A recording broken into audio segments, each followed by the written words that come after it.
Our Speedway coverage of the ARCA General Tire Hoosier 500 is being brought to you by Texaco Havoline Formula 3 Motor Oil. Add more life to your car. And also by Suzuki, the ride you've been waiting for and the finances to get it. And by the NASCAR Story. To order, call 1-800-71-NASCAR.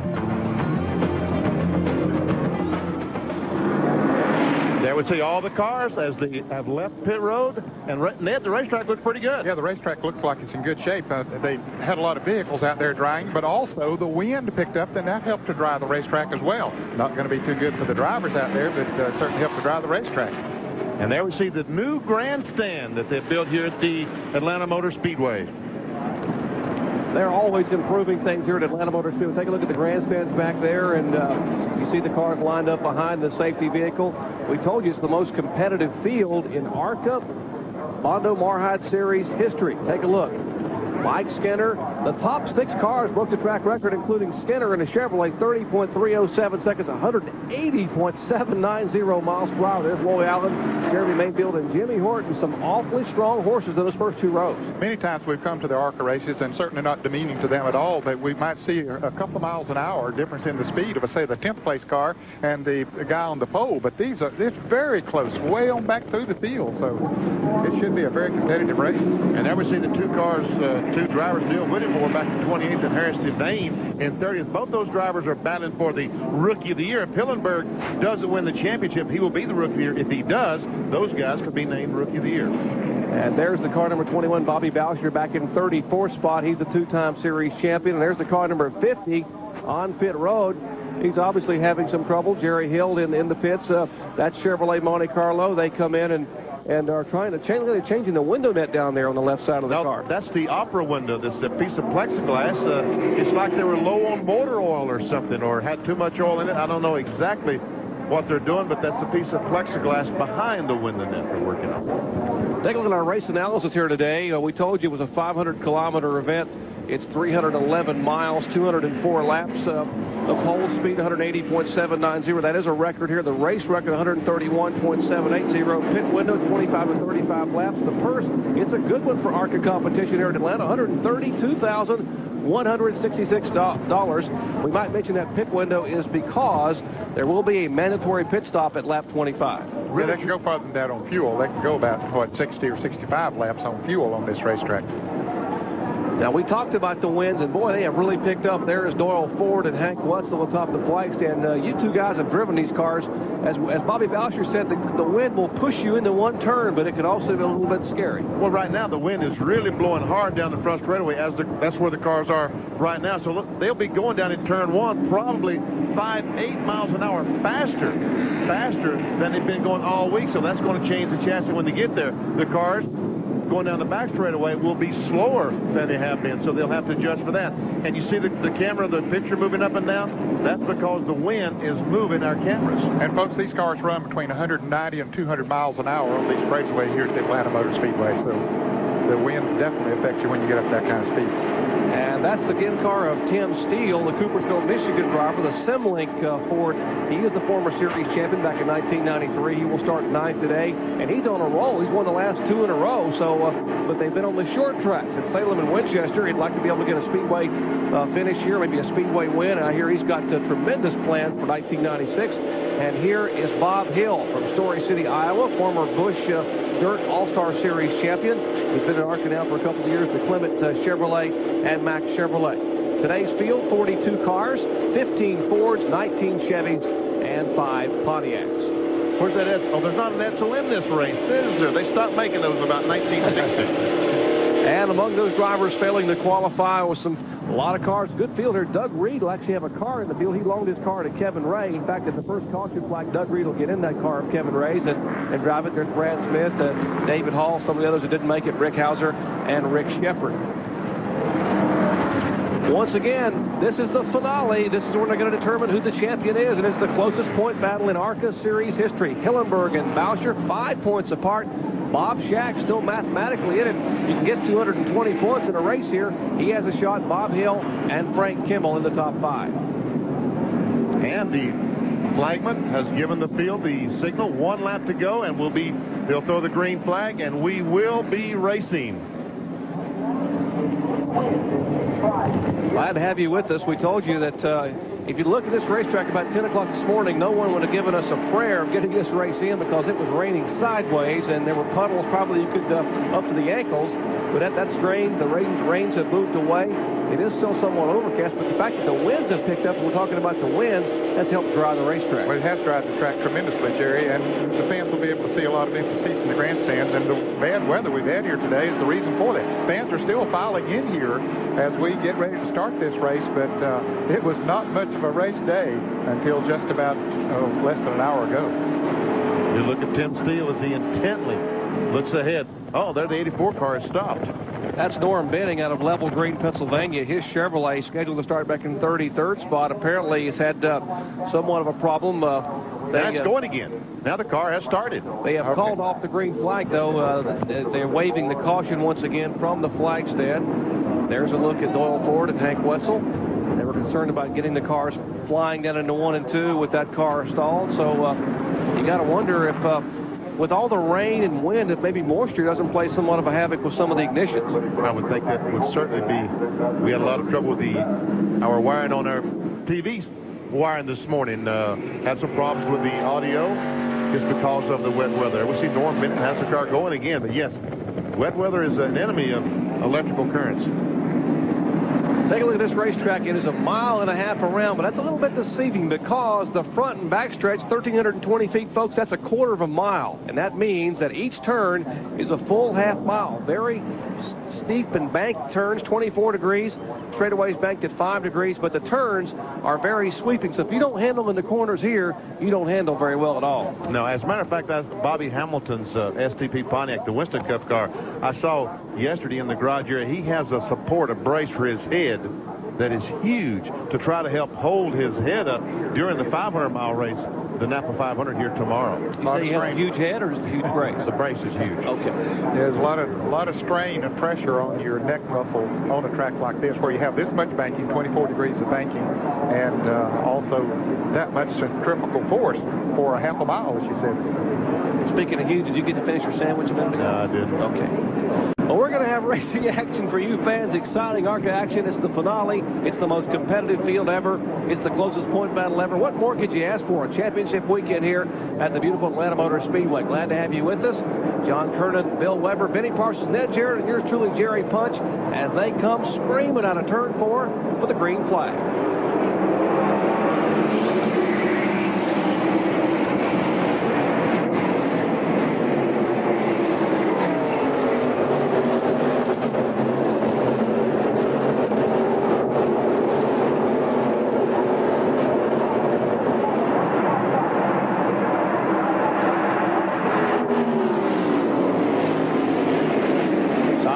Side, and now Skinner gets a bit of an advantage on the bottom of the racetrack, and he will lead Loy Allen out of turn 4 the first time by. And there's Jimmy Horton in the 52 car. He's alongside Loy Allen.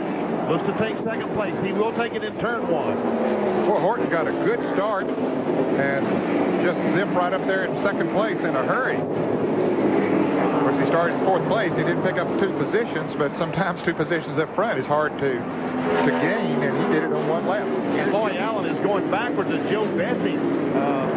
And here we come. The Jeremy Mayfield car, the red car, 98 is closed up on the back of Horton. I started to say that Jeremy Mayfield passed Loy Allen. Also, Joe Bessie, the 9, has now passed him. There we see Bob Hill go down and try to get on the inside of Gary Bradbury. That's Bradbury in the yellow number 39. Bob Hill in the red 46.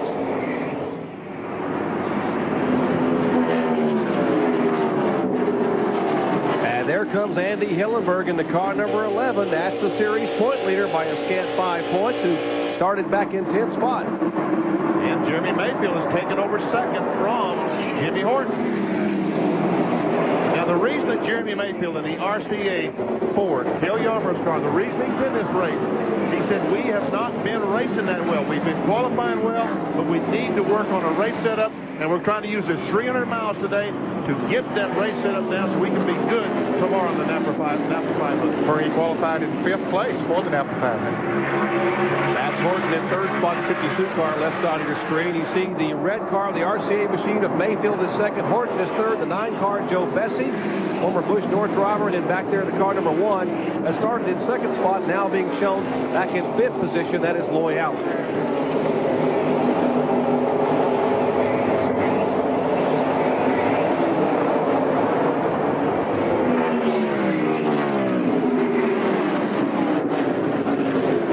Thompson, the black 66. There's Bessie working on Horton. Wow, and Loy Allen working on Bessie. Yeah. And Thompson working on him. Wait a minute, guys. You don't go 3 in a row, 3 wide into a windy turn. Mark Thompson's been there. Said, I've read this chapter before in this book. I'm going to back out and see how it ends. Was that Tim Steele coming in between there? He was right between those 2 cars, Ned. Wow, what a move. Tim Steele in the number 16 red Ford. We thought there might have been a problem with the 1 car at the start. He dropped back a little bit. John, how about it? Well, Jerry, I just went up and checked with his crew. They tell me that Loy hasn't told him anything. In fact, it looks like Loy's running pretty well right now as he's trying to catch up to Jimmy Horton to make a pass as they head into turn number 1. They say no problem on the car right now. Maybe it just didn't feel good the first couple laps, or maybe Loy was just kind of feeling things out. Because remember, the rubber on this racetrack has been all washed off.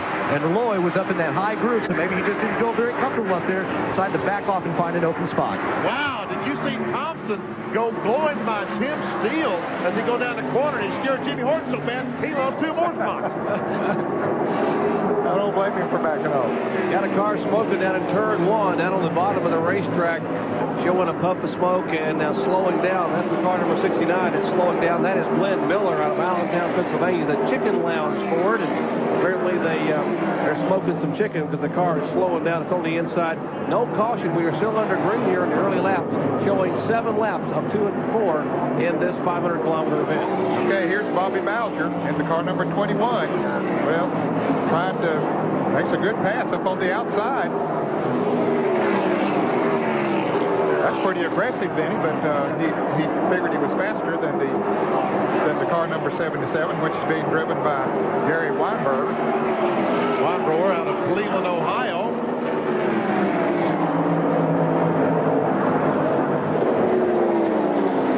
Bobby Boucher talked about the fact that he's never had any good luck here at Atlanta Motor Speedway. He's come here, he's won a championship, but he didn't do it by winning the race. Here back toward the front, and once again, there is Mayfield moving in now on our leader, Mike Skinner. Chevrolet is the 31, the Ford is the 86. Those are the front 2 here in the early laps.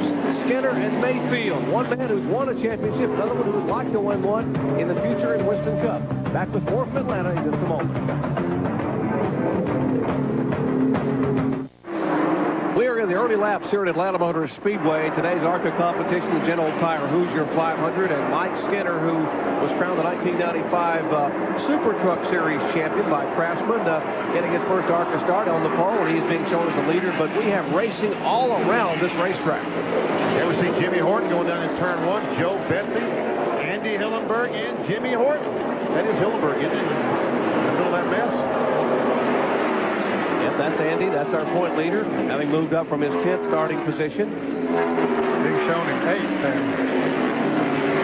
A couple of cars make unscheduled pit stops. The car number 39, Gary Bradbury, is going back out of the pits, and also in the pits with the hood up on his car number 7 is Mark Gibson. That is 7th, 8th, and 9th right there you're looking. We're going to give you an interval back to where the man is who's chasing the points leader. We're talking about Bobby Boucher.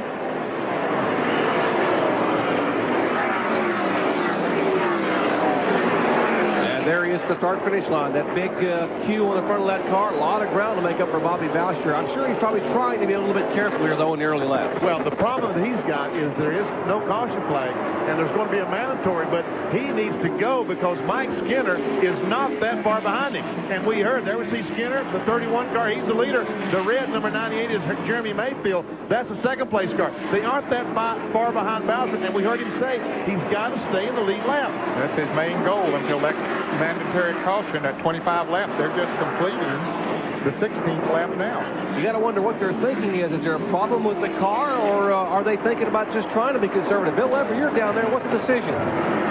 Gary, they really don't know because we haven't heard a word from Bobby after the race began. They're not real happy down here. He got caught in early traffic, picked up a few positions, but the car does not appear to be running as smoothly as they had hoped, and they'll definitely be looking forward to that mandatory call.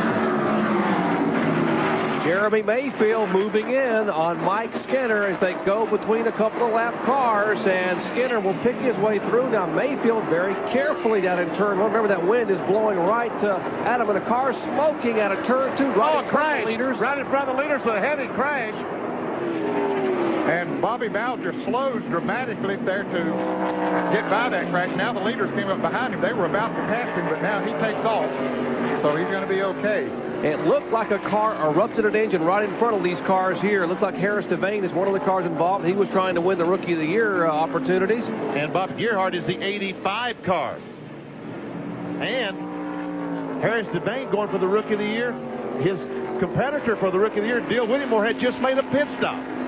So some heavy damage to the back. This is Bobby Gerhardt in 85. Some heavy damage to the Harris Devane, number 33, the red and white car. Take a look again at what happened. You see that smoke out of one of the cars coming off the turn, and there's the car that's smoking is the red and blue car. And there we see Harris Devane is backed in the fence. Gerhardt goes around, and the 39 car of Bradbury just misses the cars. There we see Bowser go by on the outside, and there's the leader. So a big break for Bobby Bowser. Now, the car that was smoking that started this apparently was Philip Young out of Dallas, Georgia. He apparently erupted an engine, and we are told that Bowser had run over some debris back there, so he will need to come in and get those tires checked as he goes by Billy Thomas.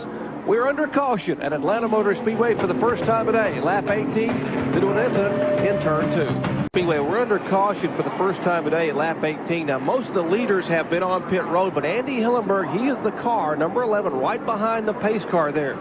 So he has stayed out in order to lead a lap. And remember, in ARCA, you get 10 bonus points for leading a lap, and this that could be the difference. It could very well be the difference. Now all he's got to do is go back and just race Bobby Bowser to win the championship. I mean, he was racing hard trying to win. Bowser has made his pit stop. He has changed tires. He's back on the speedway. Right now, Hillenberg's job is to keep that 21 in sight and stay within 2 positions of the 21.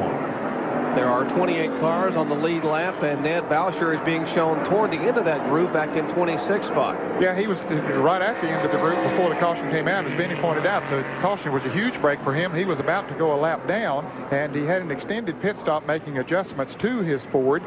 And so as a result, he came out pretty far back. Let's check in the pits with Bill Weber. Okay, Jerry, these are the 4 tires that just came off of Bobby Bowser's car. Right after he ran through that debris, he called in and said, I ran over something. We're going to need to change them. They came in, made a 4-tire stop, made sure that they got those 4 tires in, topped off with fuel. It took a long time. He went out very late. Right now, team officials and Hoosier tire officials are looking at these tires and trying to find out which one is the culprit.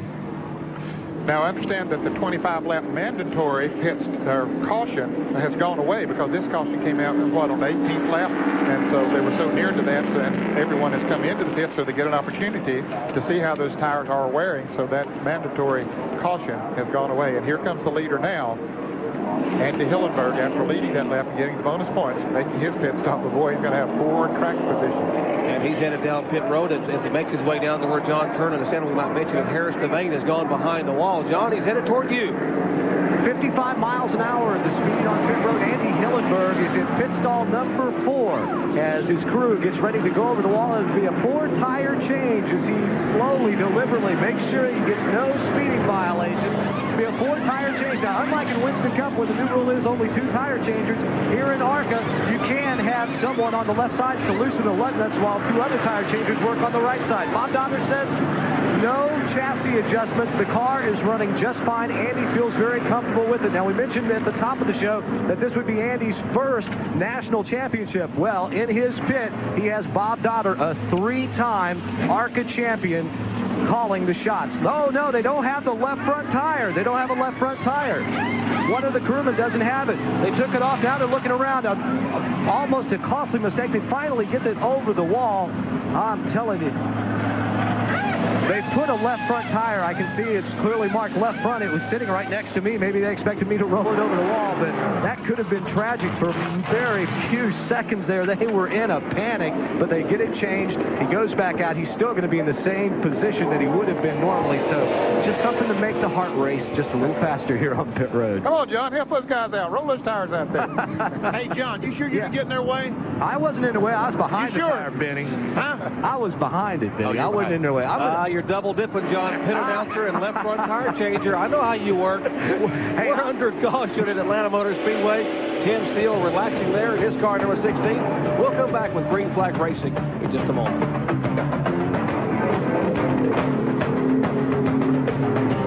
And back up front is one of the drivers that did not pit, Bob Hill. And we have got a general mess right there, Ned. Yes, How many abreast are they going to be? Looks like about 4 or 5, but guys get it down to at least 2 when you get in that corner. Oh, Skinner comes diving in there, and Bill Whittemore goes up out of the way, knocks the guy out of the way, and wow. I don't believe they made that.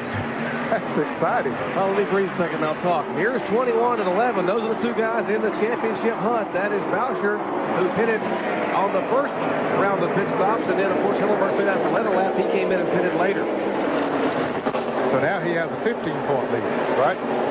He got 10 points for leading a bonus lap. We'll see, carry the 1. That's right, 15 points. But Bowser is in front of him right now, so that's 5 points. So Okay, so it's 10 points. Like I said, he's got a 10-point lead. Now, nope, make it 15. Yeah, 15. That's right. And here comes L.W. Miller in a 39 car, so now make it 15 points. As Bowser loses another spot. Andy Hillenberg, a rookie contender. He can't lose really either way. If he doesn't win the championship, he'll win the Rookie of the Year award. And there we see the lead. There goes Skinner into second place. That's Ed Dixon in the 12 car that he purchased from Kenny Schrader. And here it comes for the lead. Bob Hill in the Jim Dandy dog food car, and he loses the lead. Skinner goes by. Boy, Mike Skinner made it look easy on the inside. Skinner out of Brandleman, North Carolina, the Racing Champion Chevrolet.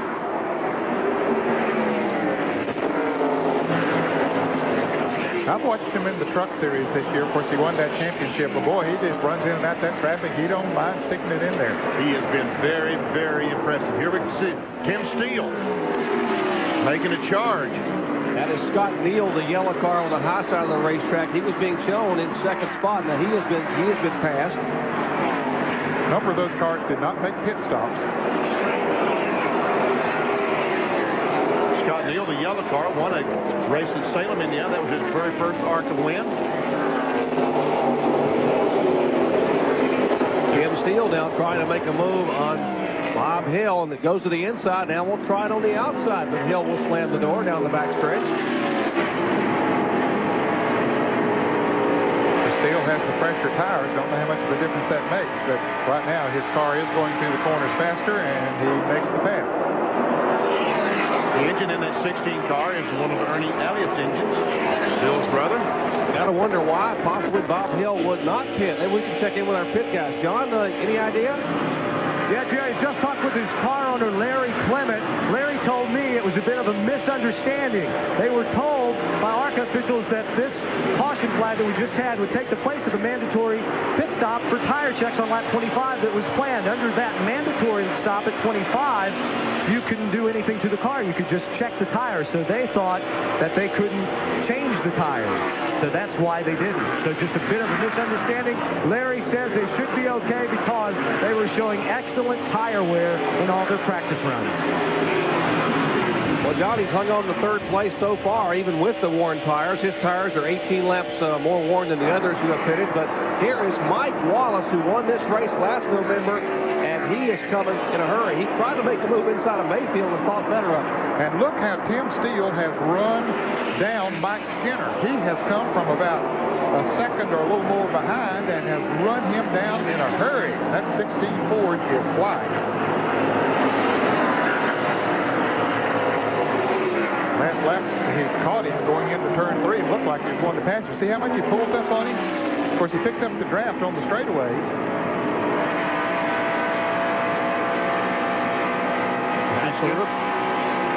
Jerry Skinner's car moves up the racetrack, and Steele was able to keep his right on the bottom of the racetrack. Now down in turn 1, about 195, 200 miles an hour. Bob Dodds in the 09 car. And here's Mike Wallace, they trying to make a move inside of Bob Hill. That would be for third position. That is third, fourth, and fifth there. Hill, Wallace, and Mayfield.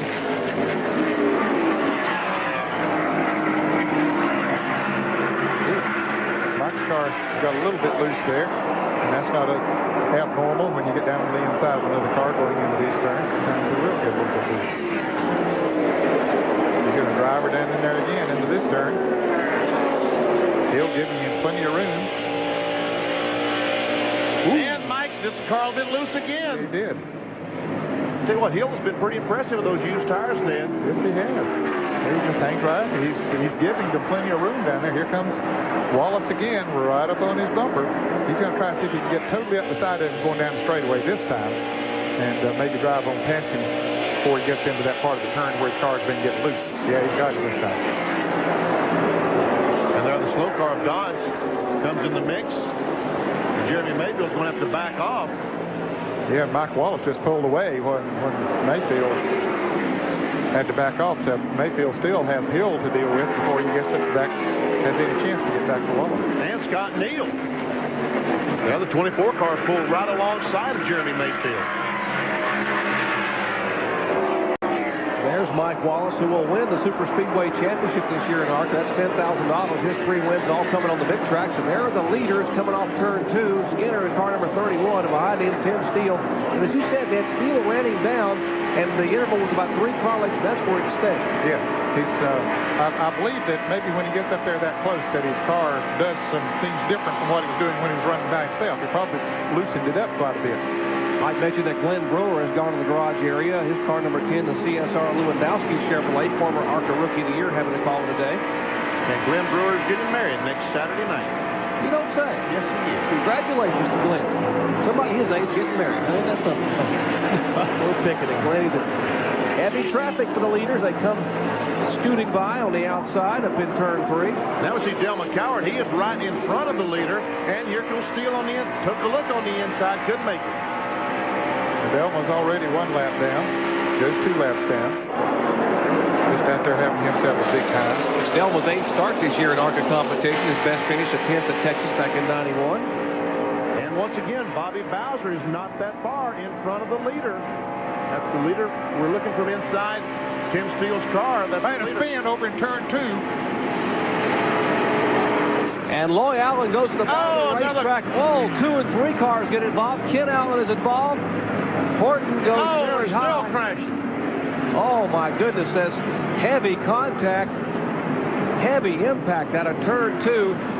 1 car spinning, and 2 and 3 trying to stop that. And there was just almost full-speed impact. Yeah, there was a white car that was just, it was sort of an innocent spin.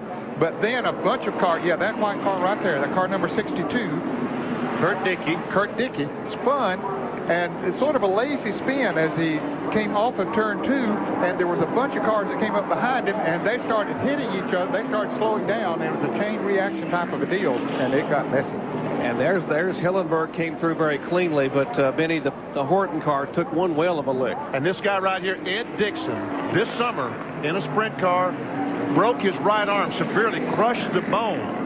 He asked the doctor, they made him a cast to come down and drive here, and the doctor said, okay, you can go drive, but you better not hit the wall. And folks, he has destroyed that car. I just hope and pray that his arm is okay. Well, we can see him moving around in there, so that's good news as far as that part's concerned. And that's a signal to the NASCAR safety crews. They tell you in the driver's meeting, you take the window net down if you're okay, so we know that if the window net isn't down, we'll go to someone else first who may be not quite so fine. I don't think I've ever seen a car any more torn up than Jimmy Horton's car is right there. Look at the rear end housing. It's out of the car. I mean, look at the left rear tire. Or is that somebody else's left rear tire? It looks like it's supposed to be under the back of that car, but it's 2 feet outside that car. Looks like the whole housing has been shifted over about 3 or 4 feet. It looked like Horton was going to make it through. He was trying to go to the high side. Of course, that car is painted the same as the other car you were talking about, Benny, as far as colors. Let's look again, see if we can see exactly what might have happened. There we see the one car. The one car, Loy Allen, goes down and spins because Scott Neal came down. Now, Allen goes back up, and there we see, the car flipped over. The 52 car turned. Now he's back on his tire. And in the air he gets hit. Wow. He is off the ground and gets hit from beneath. Man, oh, man. And remember, Jimmy Horton's the driver that went out in Talladega a year or so ago. Look again.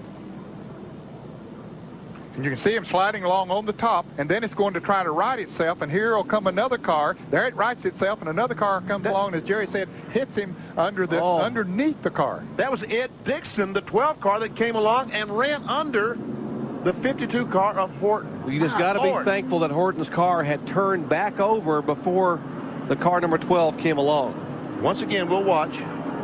There we see him on his roof, and here comes Dixon. This camera angle just staying on the 62 car. Man, oh man. And that's the car that initially spun Kurt Dickey, the Canadian out of Windsor, Ontario, making his first super speedway start. Here's from the roof cam. There's the spin that started the deal.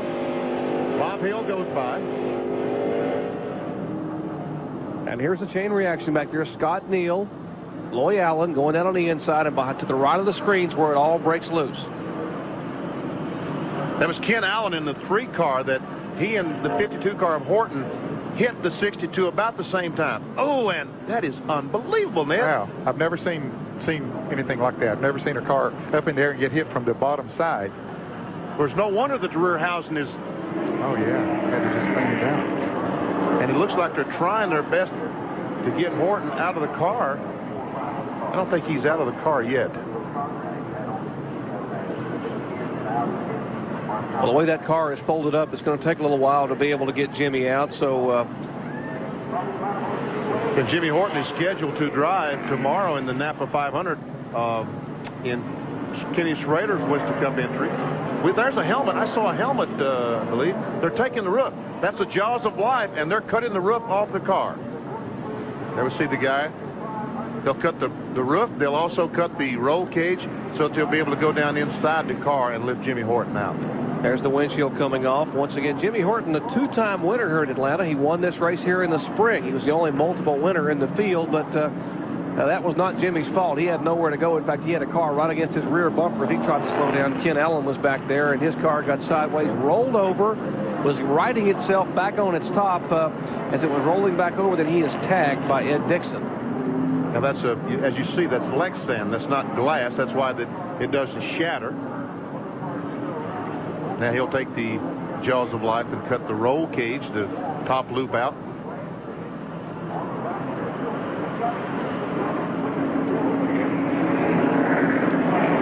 Ned, that was big time, wasn't it? Yes, it was. It was really a hard crash. So recapping once again, Kurt Dickey's Pontiac spinning over in lap 2. Canadian, his first super speedway. And then it all broke loose behind him. Here's real time.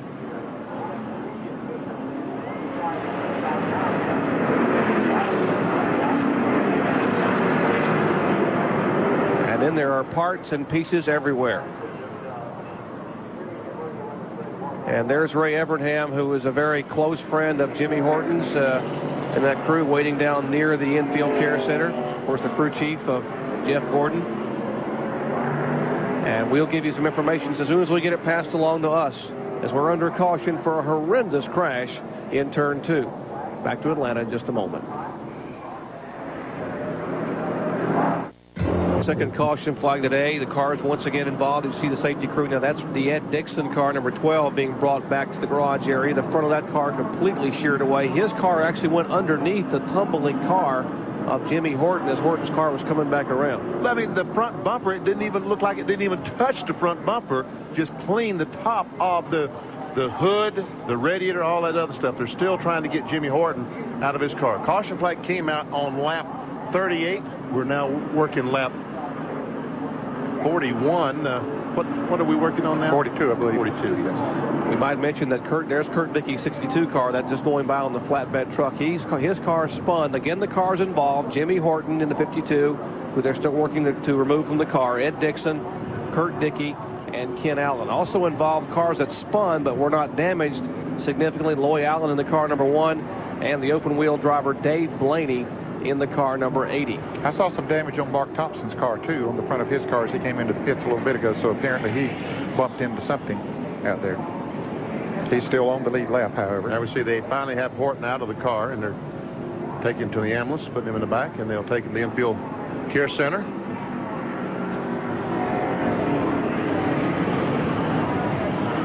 There's Atlanta South Rescue Squads as they're among the best in the business. Again, here's a look at what occurred just moments ago. Well, the white car had spun up in front, and Loy Allen trying to dip down to the inside there, and you know, there was nowhere for cars to go. They were coming in there so fast.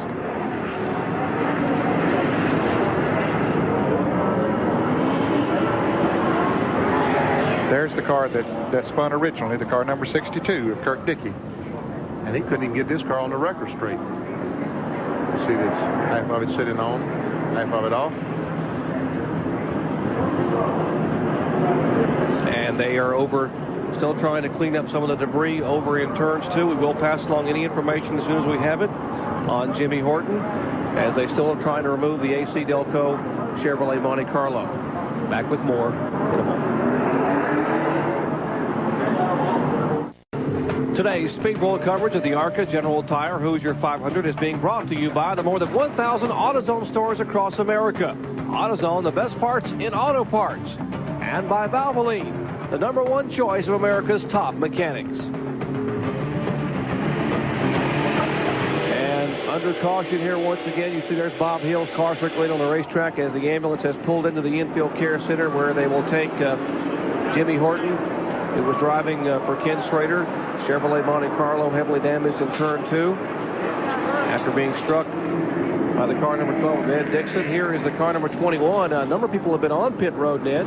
Yeah, most of the leaders have been on pit road. As a matter of fact, he got caught and went a lap down just as they were coming back to the start-finish line to get a caution. We made mention of the fact that the leaders were coming up on Bowser, and apparently he slowed down to get through the wreck and all of that. And anyway, they came through and passed him as he came to start-finish line. So Bowser is a lap down now in the big show in 20th position. And Andy Hillenberg is competitively points leader in ARCA Mar-Hyde Bondo competition, is currently running 3rd. There we see, you talked about Thompson's damage, Ned. There we see the right rear is damaged on Mark Thompson's car.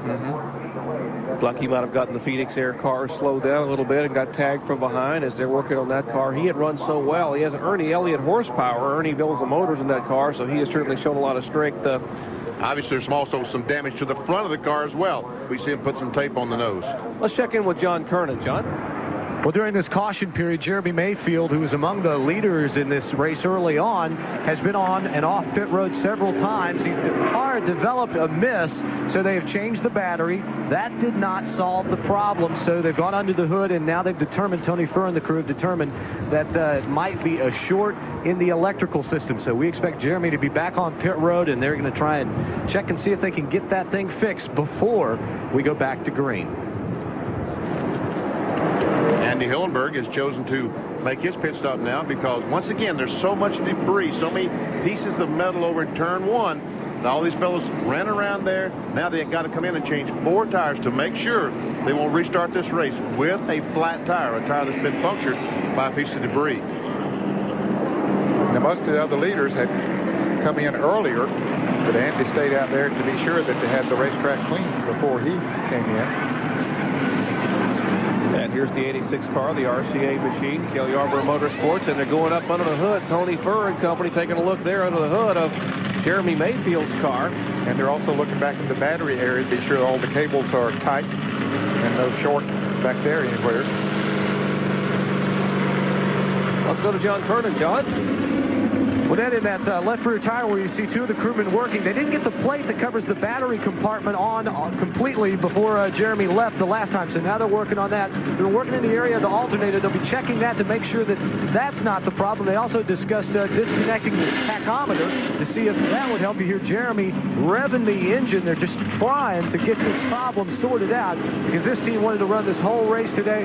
As you had said, work on the setup, get a lot of track time, and hopefully have a chance to win it at the end of the day. But right now, boy, their backs are against the walls. Tony Furr and the crew are working, trying to get this miss sorted out. I see him shake the head. Maybe Tony has found the problem. Jeremy guns the engine. Here comes the pace car out at turn number 4. Lug nuts going on the left rear tire, making sure they're all tight. The jack drops. Mayfield will go back out on the race. And in front of him, that car was stalled down there, and the driver pushed it all the way back on pit road. We're back with a green flag start and more ARCA action after this. Stay with us. To apply for it. Timing back at Atlanta Motor Speedway. The pace car pulls away, and the green flag will wave once again. Lap 48. The last caution flag, second of the day, lasted 10 laps. And L.W. Miller goes down in turn 1 as the leader of the race. Frank Kimmel is in second place. He is being challenged. There we see this come off the second corner. That's Kimmel on the outside. Mark Stahl in the 32 car.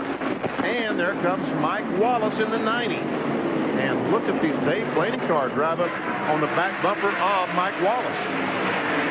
Blaney restarted this race in 5th position. Look at Wallace all the way down to the inside, trying to make it 3 deep. He decided that was not going to be a smart thing to do.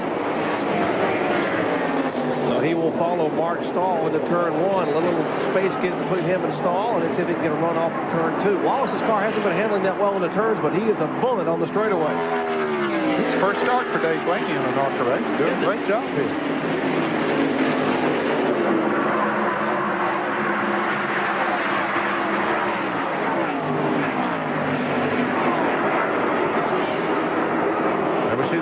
Car, Mike Skinner and Tim Steele both made pit stops, and they continue their battles. They try to work their way back through the field. The black number 9 is Joe Bessie, the AC Delco car. Let's go to the pits and Bill Weber. Bill?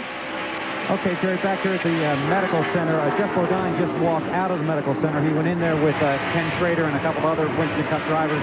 He told me as he left, Jimmy is okay. He is conscious. He has a swollen eye, but he's okay. And they're going to continue to examine him here inside the medical facility as for the time being. We'll wait for Ken Schrader to come out and see if we can't get another update for you in just a moment. But Jeff Bodine saying Jimmy is okay at this point, does have a swollen eye. Back up top.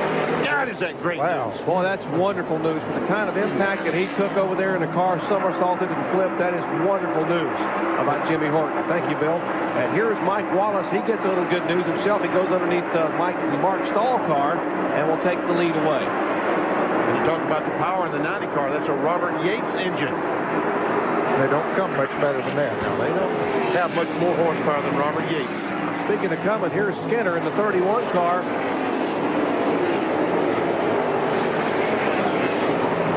Here's a car slowing down. Hey, he was the leader. He was the leader of the race. L.W. Miller had been shown as the leader. And he is slowed down in that Ford, the Ford Thunderbird, the Colt-sponsored Ford. Off the pace.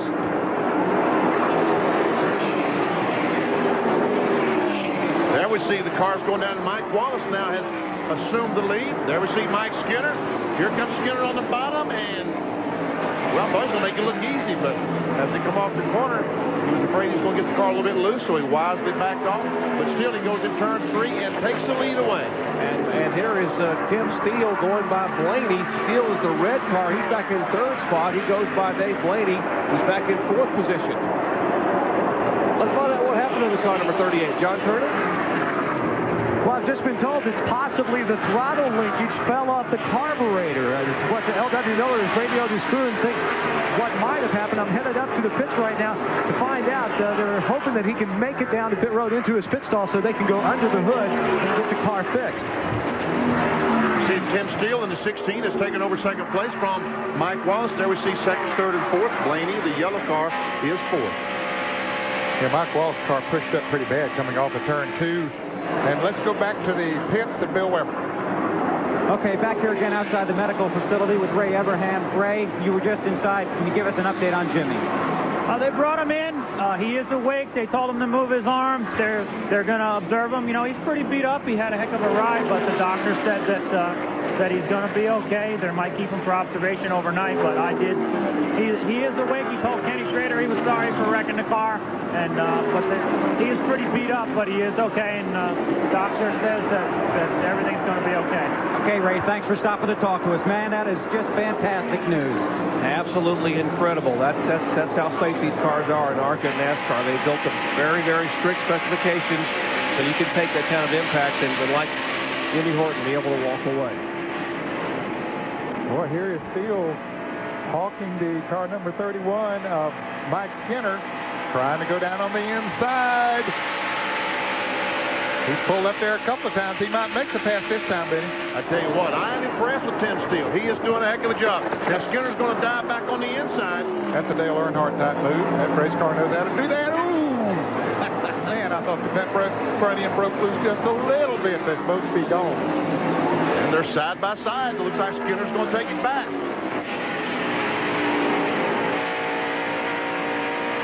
Tim said, oh man, I worked so hard to get by him, and there he just got it all back in one corner. Now I got to do it again. You're riding along with the roof cam there for Tim Steele, the SimLink Ford Thunderbird. SimLink is a computerized tool and die operator, right, Billy?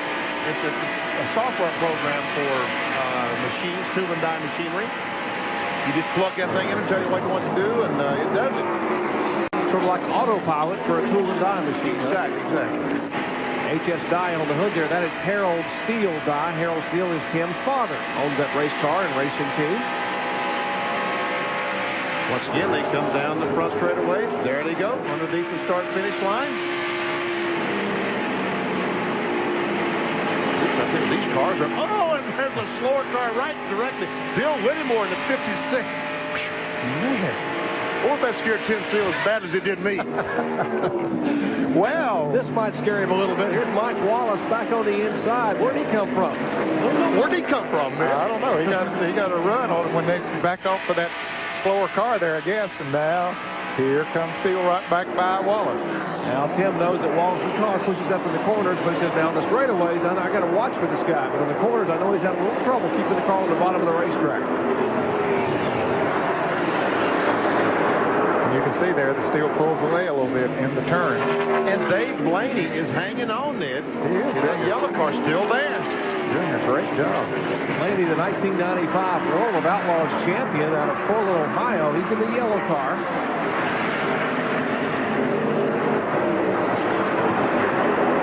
Now, what about our series point leader, Andy Hillenburg? Where is he being shown back in the field? Right now, he's in 17th spot. And Bobby Bowser, his competitor, is in 21st. And Bowser's a lap down. Yeah. They both talked about staying on the lead lap. And Hillenburg has been able to do that. As we see Mark Thompson go by on the outside, Hillenburg has been able to do that. But I guess that was Hillenburg passing Thompson, as a matter of fact. Yes, Thompson running in the 16th position. There's Bowser. Trying to take it away. The car number 21 you're talking about. He was in 21st spot. As you said, the lap down. Got caught in the pits on that caution flag. Couldn't quite get out. And how's that car running, Bill Weber? Well, Jerry, they're struggling. You know, they had trouble in qualifying. We've got one blowing up coming out of four. The 19 car down the front stretch. We'll see if they put out the caution.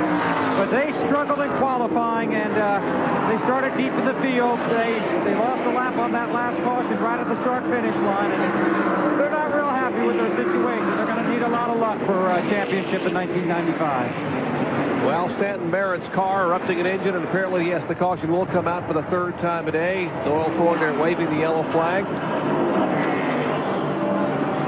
There is Stanton Barrett's car, number 19. Carrying the Operation Christmas child signs on his car.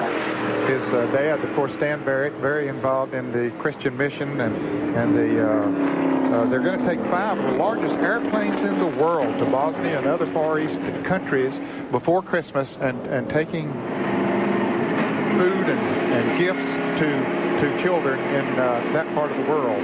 And he's carrying that on his car here today. His dad, Stan, of course, had owned the land speed record, set it Hal Needham's rocket car back years ago out at Bonneville, and now heavily involved in relief to some of the third world countries. That's Stanton Barrett bringing out the caution flag for the 3rd time today as you ride along on the roof cam of Tim Steele.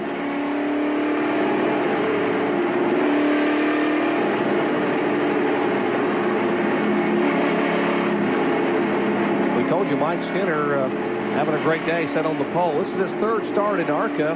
Back in 1990, he qualified 11th here. In 92, he finished 37th, driving for Thee Dixon. Car owner out of Burlington, North Carolina. And they chose not to pit that time. Well, Skinner came down pit road, so did Mike Wallace. Tim Steele decided to stay out. I wonder if that's wise strategy, Ned. Well, that is interesting strategy. I assume that they had checked their tires out before and they were okay and decided, okay, we'd not give up any kind of track position. Of course, and Mike Wallace just changed, put some gasoline in, and goes back on the racetrack. So no tire change. Neither did Skinner change tires. And Mike Wallace will pass Skinner in the pits. And they're changing, we see them obviously changing tires on the 80 car, the Dave Blaney automobile. Well, that is interesting strategy on several of them's part.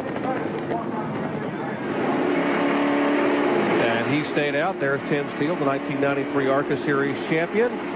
After winning 2 in a row, would like to make it 3 in a row. What a way to finish the year here in 1995. Back with more from Atlanta in a moment. Especially the southern part of the state. At least that's the way it looks right now. Western Forum in L.A. as the Pittsburgh Penguins take on Wayne Gretzky and the L.A. Kings. Live hockey tonight, 10:30 p.m. Eastern Time on ESPN2. The Great One, Gretzky and company. Tune in tonight at 10:30 p.m. Bob Hill once again. The camera looking back at him. Jim Dandy Dog Food Automobile. And here's Tim Steele, I should say. Tim Steele in the car number 16. In-car cameras on the Simlink Ford Thunderbird. Under caution for the 3rd time today here at Atlanta Motor Speedway. We saw the Hoosier tire on the right sleeve of this car. All the ARCA competitors use the Hoosier racing tires. And once again, the 2nd caution brought out by this violent impact in turn 2. One car spinning, Kurt Dickey, and there's Loy Allen, but to the right of your screen, it all broke loose. Kenny Allen, there is Jimmy Horton's car tumbling over, and watch for Ed Dixon's car number 12 to come in. This is Horton's car, flips back over. Here is Dixon's car, boom, just beneath Horton's Chevrolet Monte Carlo, flips it over, the entire rear end of the car flopping around. Now that's the bad news. The car is destroyed. The good news is Jimmy Horton has been taken to the infield care center. And as you heard Ray Evernham tell Bill Weber a little bit ago, Jimmy, awake and alert, talking, appears to be remarkably bruised, but okay. Still working the 3rd caution flag today at Atlanta Motor Speedway. Tim Steele being shown as our leader. We'll be back.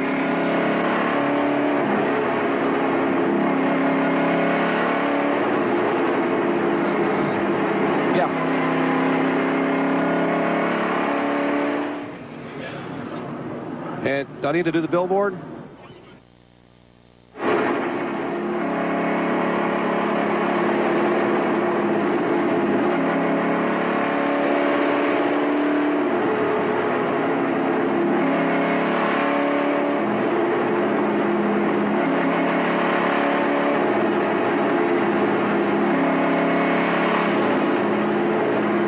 To apply for a Discover card, all you The first and final event on the 1995 ARCA Bondo Mar-Hyde Supercar Series. Trying to crown a champion here. Andy Hillenberg trying to hang on to win the title. Jerry, we have 16 cars on the lead lap as we get the green flag once again. And Bobby Bowser is not one of those on the lead lap. He is 1 lap down. And there's Hillenberg, who's trying to win that championship, is right up there at the front. And Mike Wallace just blows to the front in the 90 car. Hillenberg is now 2nd. And Tim Steele just totally ran away from him. He got an 1/8 of a mile ahead of him on that first lap. Well, that was a race for second place. I was watching with the 90 car. There we see Hillenberg trying to win the championship, letting those faster cars go by on the outside. He just wants to be there at the end.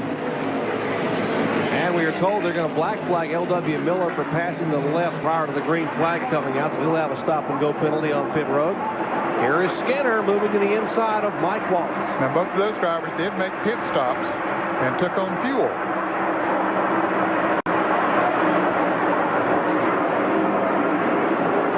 And there's the leader. There's the separation. Tim Steele. About a half a straightaway between Steele back to Skinner and Wallace in second and third. And Bobby Bowser is off the pace. The championship could be going up in smoke here right now. It looks like there is some smoke coming from his Ford. And as he said up front, he hasn't had any luck here at the Atlanta Motor Speedway. And boy, it's continuing here today. Whatever the problem is, maybe it was tire smoke that we were seeing. They're acting like it's a flat tire. Older brother Gary there and the crew changing right side tires on Bowser's Quality Farm and Fleet Ford Thunderbird. Now their only hope for a championship is that Hillenberg would have some kind of problems and just fall totally out of the race, because this is going to put him at least another lap down and drop him farther back in the field. That smoke we saw could have been a tire rubbing if he had a tire going down on the right side, but he had changed tires. He was being shown one lap down. He's lost it. At least one, maybe two more laps in the pit. Well, I think he's going to be 3 laps down, because here goes Tim Steele, the leader, and there's Bowser going out of the pits. So I think that'll put him 3 laps down now. And there's Dave Blaney's car has crashed and comes rolling down across the racetrack. Blaney was being shown in the top 15 in 13th spot. See that on top. Those flaps have come up. He finally gets the car back in gear and drives away, and I don't see any damage to the automobile at all. Hey, if there isn't any damage, it's very, very fortunate, because very seldom do you spin at the Atlanta Motor Speedway at 160, 70 miles an hour and not get some damage. Yeah, very fortunate. Hey, you were talking about the car number 38 of L.W. Miller getting the black flag for jumping the start or passing on the inside before he got to start-finish line. Well, he just now came in and heeded that black flag under the caution. I guess he can do that, so that worked out pretty good for him. Take a look and see what happened to Dave Blaney. Here's the cars are really stacking up, and he runs almost into the back of a car. Yeah, I think he might have made a little bit of contact there. That was Shane Gold out of Gray George's car number 97 of Pontiac. Unfortunately, he spins up there pretty harmlessly, and nobody hit him, and everything worked out pretty good. I'm not sure how Jeremy Mayfield missed him. Mayfield was right behind Blaney. He must have just made a quick dart to the outside, and a couple of cars make to the inside. There we see L.W. Miller going. Maybe that's what happened. L.W. Miller might have pulled out of line to go in the pits and heed the black flag. Then some of those other cars slowed to avoid him. And Blaney all of a sudden sees cars stopped direct in front of him. There's a piece of metal on the racetrack, some type of debris. And we can confirm that Bobby Bowser did indeed have a tire going down, so that pit stop that cost him 2 more laps. He is now being shown, as Ned said, 3 laps down in 21st position. Trying to win a championship, but the man he's chasing is Andy Hillenberg, and he is running 11th. Back with more from Atlanta in just a moment. Engine oil for longer engine life. You know, a lot of people ask me, how do those fabulous in-car cameras work? I tell them, no, it's not electronics. The reason you get to see those great pictures is because of sponsorship. The sponsorship is like on Bob Hill's car today, the Jim Dandy Dog Food Company. And for this weekend only, they have come up with 3 specially scientifically engineered brands of dog food. For the dog that's long, lean, and fast, of course, we have Ned's Niblets. Now, if your dog is under any kind of medication, and that can be a concern for pet owners because medication can not mix well with food, well, we've got the line for that. It's the Dr. Punch line. This is food for fine, healthy dogs. But I tell you what, folks, if your dog is like my dog, Nicky, and he really doesn't care about calories or staying in shape or being healthy, then we got the perfect thing for the dog who likes to eat a lot and likes it to taste good. Benny's Buffet, food for hungry dogs. Is he serious? Oh, well, we forgot there's two of the brands that's coming out. Bill's Bits and Kernan's Kernels are coming out from the Jim Dandy folks. But that's exactly how those in-car cameras. Hey, Jerry? Yeah, you mentioned the kind that are named after me, Kernan's Kernels. Yes, sir. Those are for the refined dog who has great taste. Oh, of course. I'm taking him home to feed my dog, okay? They're cutting back on the per diem. John's headed for the hotel room. We're under caution at Atlanta Motor Speedway. Back with more fun after this. Stay with us.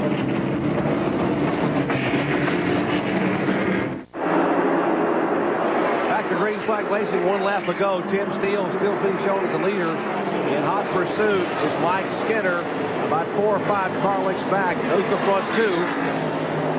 Mike Wallace still being shown back in third spot. That's the separation. Wallace in third, and behind him is the car number 9 of Joe Bessie.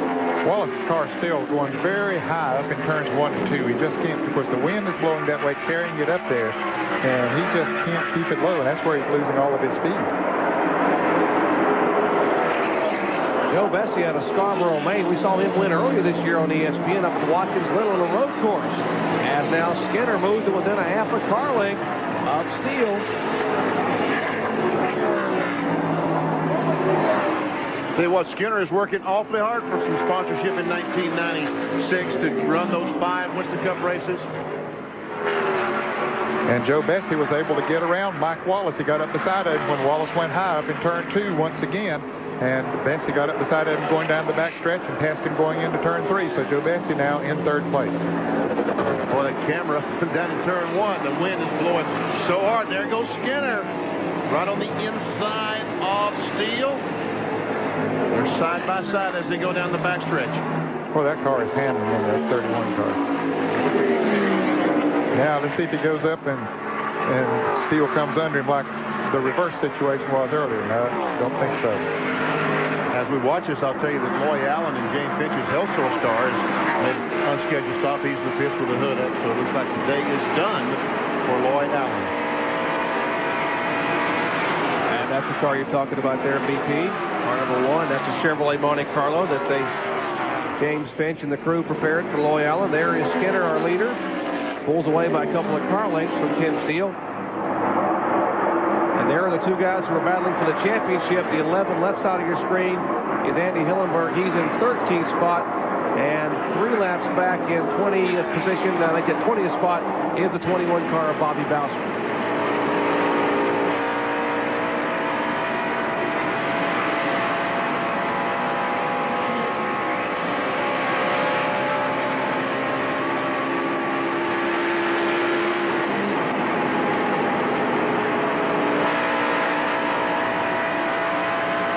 We might want to explain to you there's some pretty unusual rules in ARCA competition as regarding the rookie battle, Rookie of the Year awards, and that if you may be the best rookie, but if you win the championship, you're not considered Rookie of the Year. That goes to someone else. And so Andy Hillenberg, being a rookie, Benny either can win the championship of the series or be Rookie of the Year.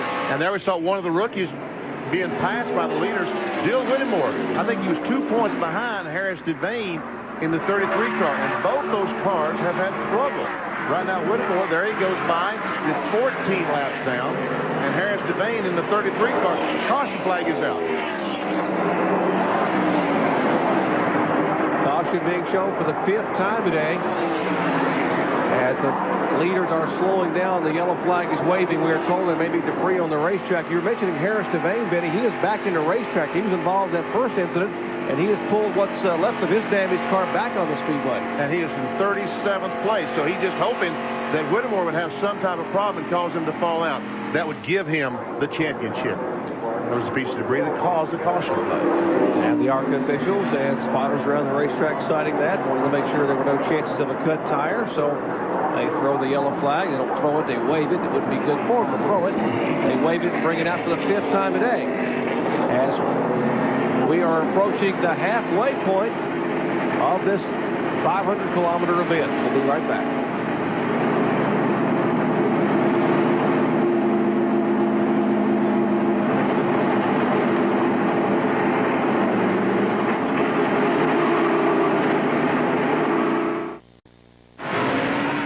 Back at Atlanta, leaders exiting pit road. Skinner top of your screen, Steele in the middle, and Bessie at the bottom. Skinner has already moved away, but there is Steele and Bessie as they now finally begin to leave pit road. They came in for a change of tires. Steele had stayed out there quite a while, but his car was still going very well. Others had made pit stops earlier. And here is Jeremy Mayfield, pit up on the RCA Ford. Tony Furr and Tony Cola and company there working on the car. Mayfield had an ignition problem, they thought earlier. The car was sputtering or missing. They had changed or checked the battery cables, come back in and checked some of the wiring in and around the distributor area, and he is back on pit road. He was being shown 2 laps down in 18th position. Right now we're showing 14 cars on the lead lap.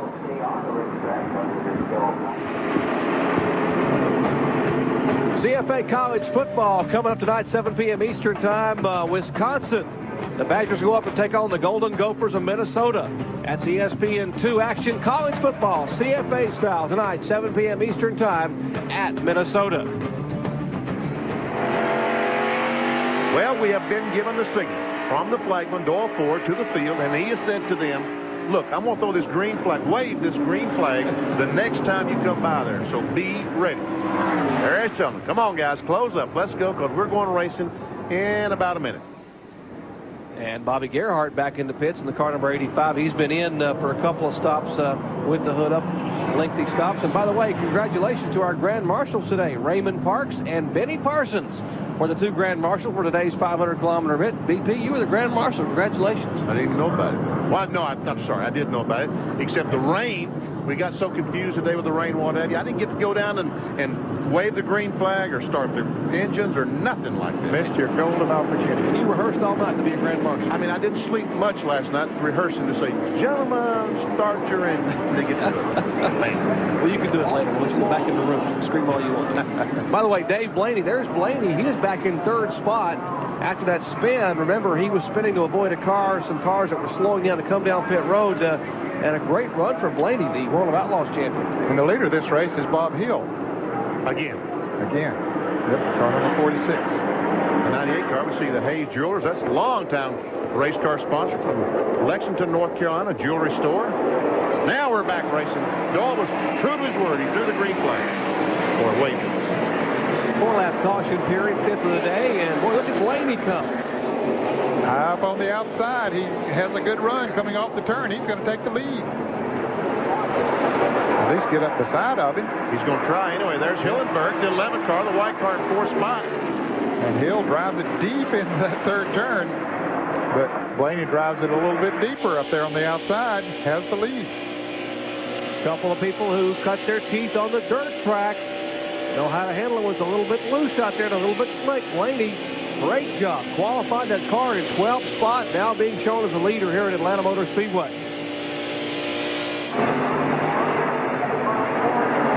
There we see Skinner, the 31 car, the racing champions automobile. He goes by Hillenberg, take that spot away, moves him into 4th. There we see Tim Steele is the red car, the number 16. Oh, and L.W. Miller's made some contact with something that he goes slow down in turn 1. Looks like some damage to the left front of that car. He pulls down off the racetrack, down on the apron. Here's Skinner now trying to look to the inside of Mark Thompson for 3rd position. Blaney the leader, left side of your screen. Then comes Bob Hill. He's in 2nd spot. The 2 black cars, Thompson 66 and Skinner to 31.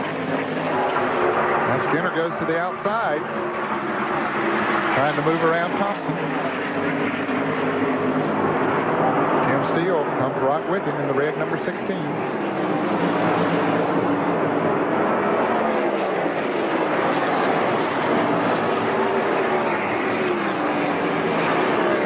There's Bob Hill, the 46 car. Blaney having pulled away by about 7 or 8 car lengths, and now Skinner trying to be patient. And Bobby Bowser has been in the pits again. Boy, he's having a tough day here as he goes back out of the pits. And we see Skinner pull up on the inside, and we see Bob Hill wave to him and say, look, go ahead. Down in turn 1.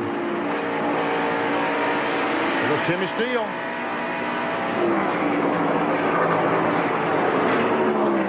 Mark Thompson. Joe Bessie has been able to get by.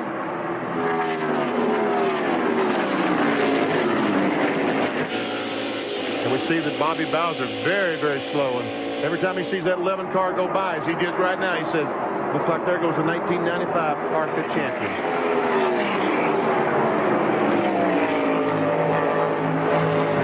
Saw that and said, I better slow down. I don't want anything to happen to this thing right now. Yeah, if I hit the wall, I make him a champion. Yeah. So, I'm on the lead lap in 7th spot. I probably ought to stay here for a while.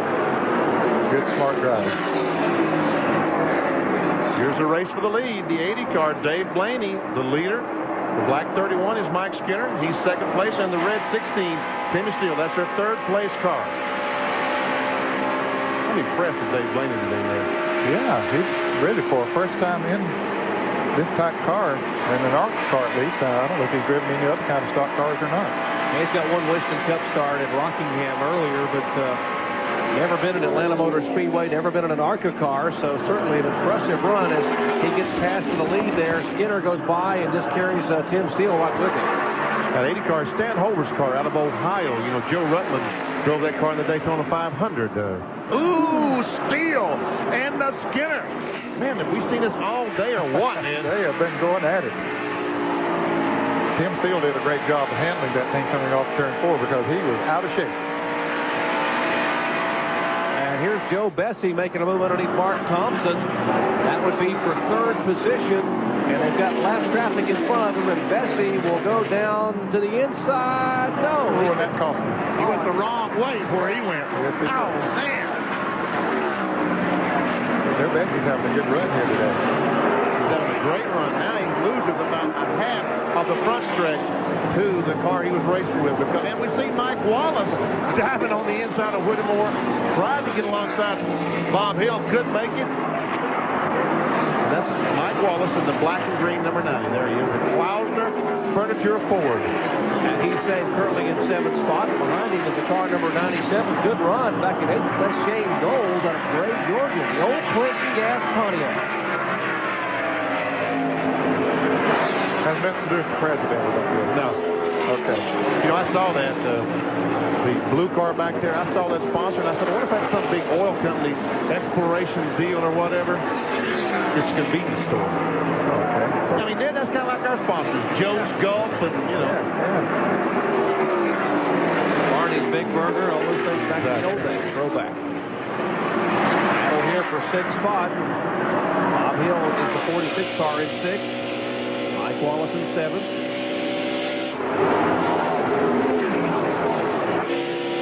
The ARCA officials, we talked about the rookie battle between Harris Devane and Bill Whittemore. Well, the ARCA officials has determined that Harris Devane, with his damaged race car, was going too slow. So they have parked him, and there we see a smoker. It's like the 84 car. That's Norm Benning. He had trouble the very first lap of the race. Had to stop over the 2nd corner, and now some smoke coming out of the car. There we see the race for the lead. The black car, Mike Skinner, the leader, and Tim Steele goes by on the outside. The red car, there we see Tim Steele. We can see all the new building that's been going on here at the Atlanta Motor Speedway. There's high-rise condominiums over there, and just in this side here. Here's the car number 90 of Mike Wallace. He's coming. So is Joe Bessie in the car number 9. That's for 3rd position. Bessie and Thompson have been going at it tooth and nail, lap after lap. Inside is Bessie, and he makes the pass. Man, that was some kind of pass. As we see Dave Blaney go by the yellow car trying to get alongside of Mark Thompson. He does it, and Mike Wallace.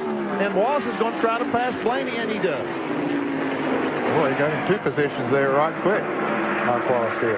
I expect the aerodynamics on Mark Thompson's car. He got involved in that accident, both the front and the rear banged up on that car. Well, he's done a great job really keeping it on the lead lap. And having that kind of damage at these kind of speeds definitely will affect the handling quality. That's Bob Hill's view of the Dave Blaney car in front of him. Hill is in 6th position, Blaney in 5th spot. We are 2 laps away from halfway here in the General Tire Hoosier 500. Mike Skinner is our leader. We'll be back. Oh, they think they have a broken oil line. He came down pit road. He was in 4th spot. The 6th place car sitting in pit road. An unscheduled stop. That is Mark Thompson there. The Phoenix there. They were battling a moment ago for the 5th position, so 2 of the cars in the top 6 have had trouble. Man, this has not been a good weekend for Mike Wallace because he failed to qualify for the Napa 500, and now looks like his day is ruined in the Klausner car. Boy, that's not the way you want your season to end. Remember what a high note he left here last year, Ned? Ran so well in the Winston Cup race, finished 3rd or something, or 5th, but ran with the leaders all day long. Yes, I think it was 5th, in the top 5 at least. And of course, there was only 1 round of qualifying for the Winston Cup cars for tomorrow. As we see heavy traffic here for the leaders. That was Hillenberg that just left, wasn't it? No. It's the 03 car, sorry. Now we have only 11 cars on the lead lap. Hillenberg being shown in 9th position. Bobby Bowser back in 20th position. Even though he's made a lot of pit stops, Bowser's hung around that 20th position. Watch how low this car number 80 goes through turn 4. Dave Blaney, he is down hugging that white line. He's got to look, his left wheel's below it a little bit. And we see the red car waving to him, saying, go by on the outside. Boy, you got to wonder, you get down on the bottom of the racetrack, that wall comes at you in a hurry out of turn 4. My goodness. There we see the 16 car, Tim Steele going by Doug Reed. That is Doug Reed in the car. It's numbered 02, but in fact, Kevin Ray started the car. Doug Reed was able to get in that car. And we see that Joe Bessie continues his great run. He is closed up on the back bumper of Tim Steele. Now, Joe Bessie's first start in Atlanta was back last year, 1994. He started 9th and finished 3rd. So a great run last year for Joe Bessie. And he's running in 3rd spot again today.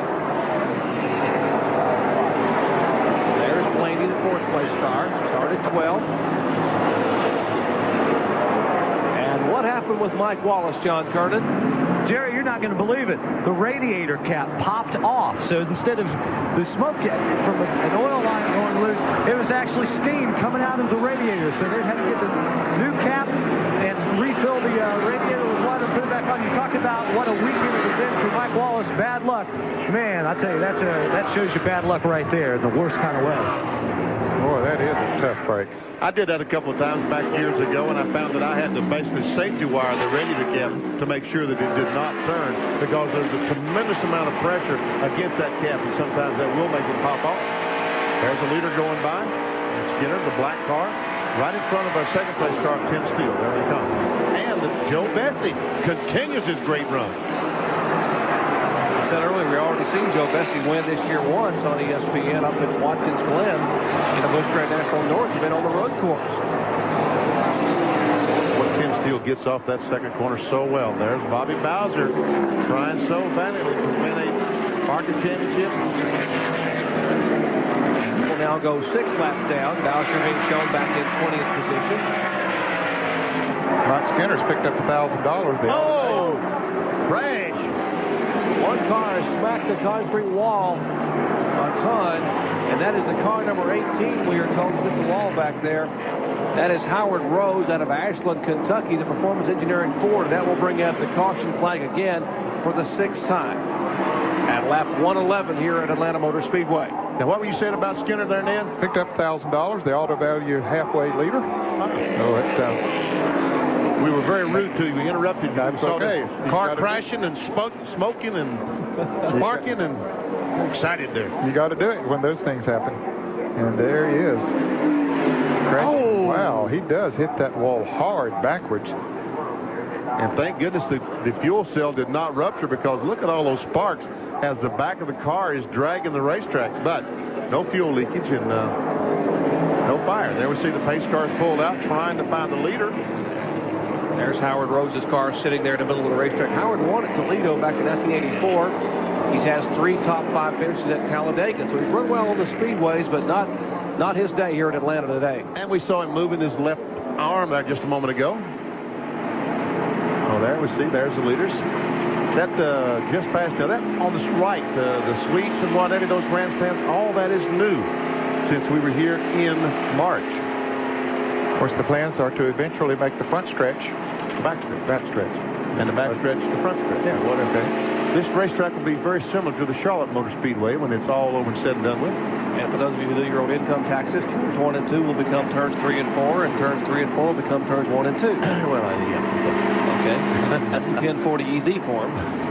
Basically, they're going to flip-flop this racetrack, folks, but they continue to build beautiful suites and grandstands, and we are told the switch will probably take place in a couple of years, around 1997. yeah, they're trying to. Oh, and see, Steele stays on the racetrack, and Skinner comes down pit road. So,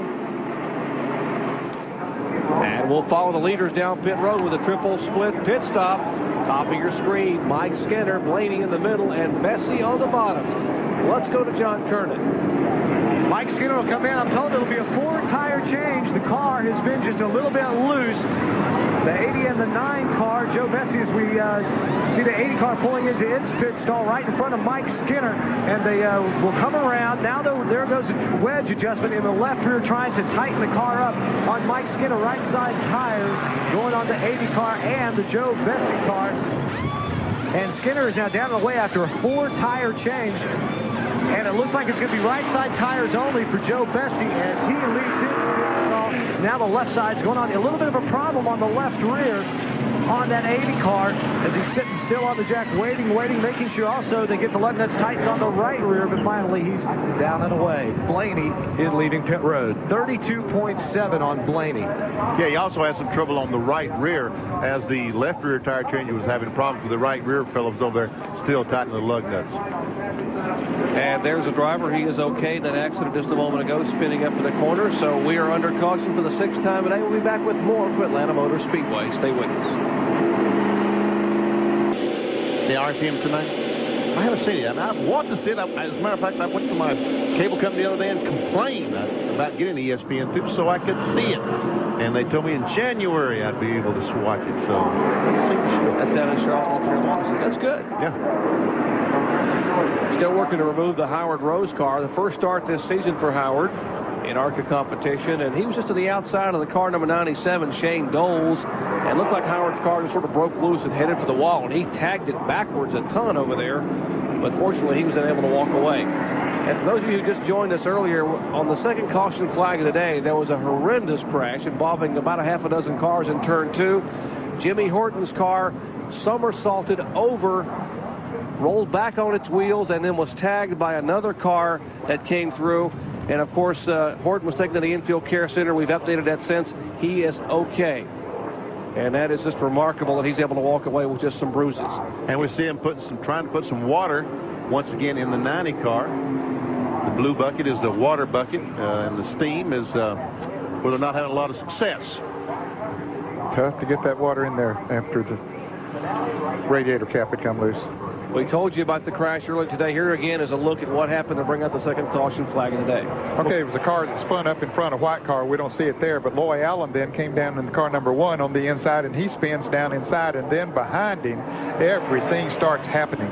Nowhere to go. And there's Horton's car flipping over on its roof. Then it slides along on its roof for a little bit, then starts to come upright. There it comes upright, still up in the air. It gets hit underneath. Flips it back up on the other side, back on its wheels, and man, what a lick. That was Ed Dixon who came through underneath Horton, and Kurt Dickey was the car whose Pontiac spun to initiate that. But the good news is Horton is okay. We'll be back with more in just a moment. Can become the second youngest Winston Cup champion in NASCAR history. Who was the youngest? Bill Rexford. Thank you. First champion. The very first champion in 1950 was the youngest. Obviously, 1971 is what we call the modern era of Winston Cup racing. That's when the RJ Reynolds folks became involved. Since then, Jeff Gordon by far the youngest champion. And Rexford was 23 years of age back in 1950 when he won that first championship, and Gordon is 24. All he has to do is finish 41st or better, and irrespective of what Dale Earnhardt does, Gordon will become the 1995 champion. I mean, how we say that, Jeff Gordon has a 147-point lead over Dale Earnhardt. If he finishes 41st, he would receive 40 points. That's 187. The most points that's possible for Earnhardt to win tomorrow is 185. So that's why we say if he finishes 41st or better, he is the champion.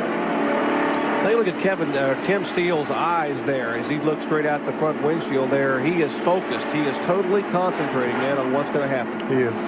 You're right. That's what he's doing. He's concentrating on exactly what he's going to do, the move that he's going to make. And, of course, he's the man up front, and he wants to beat that left car down into turn 1 if he possibly can.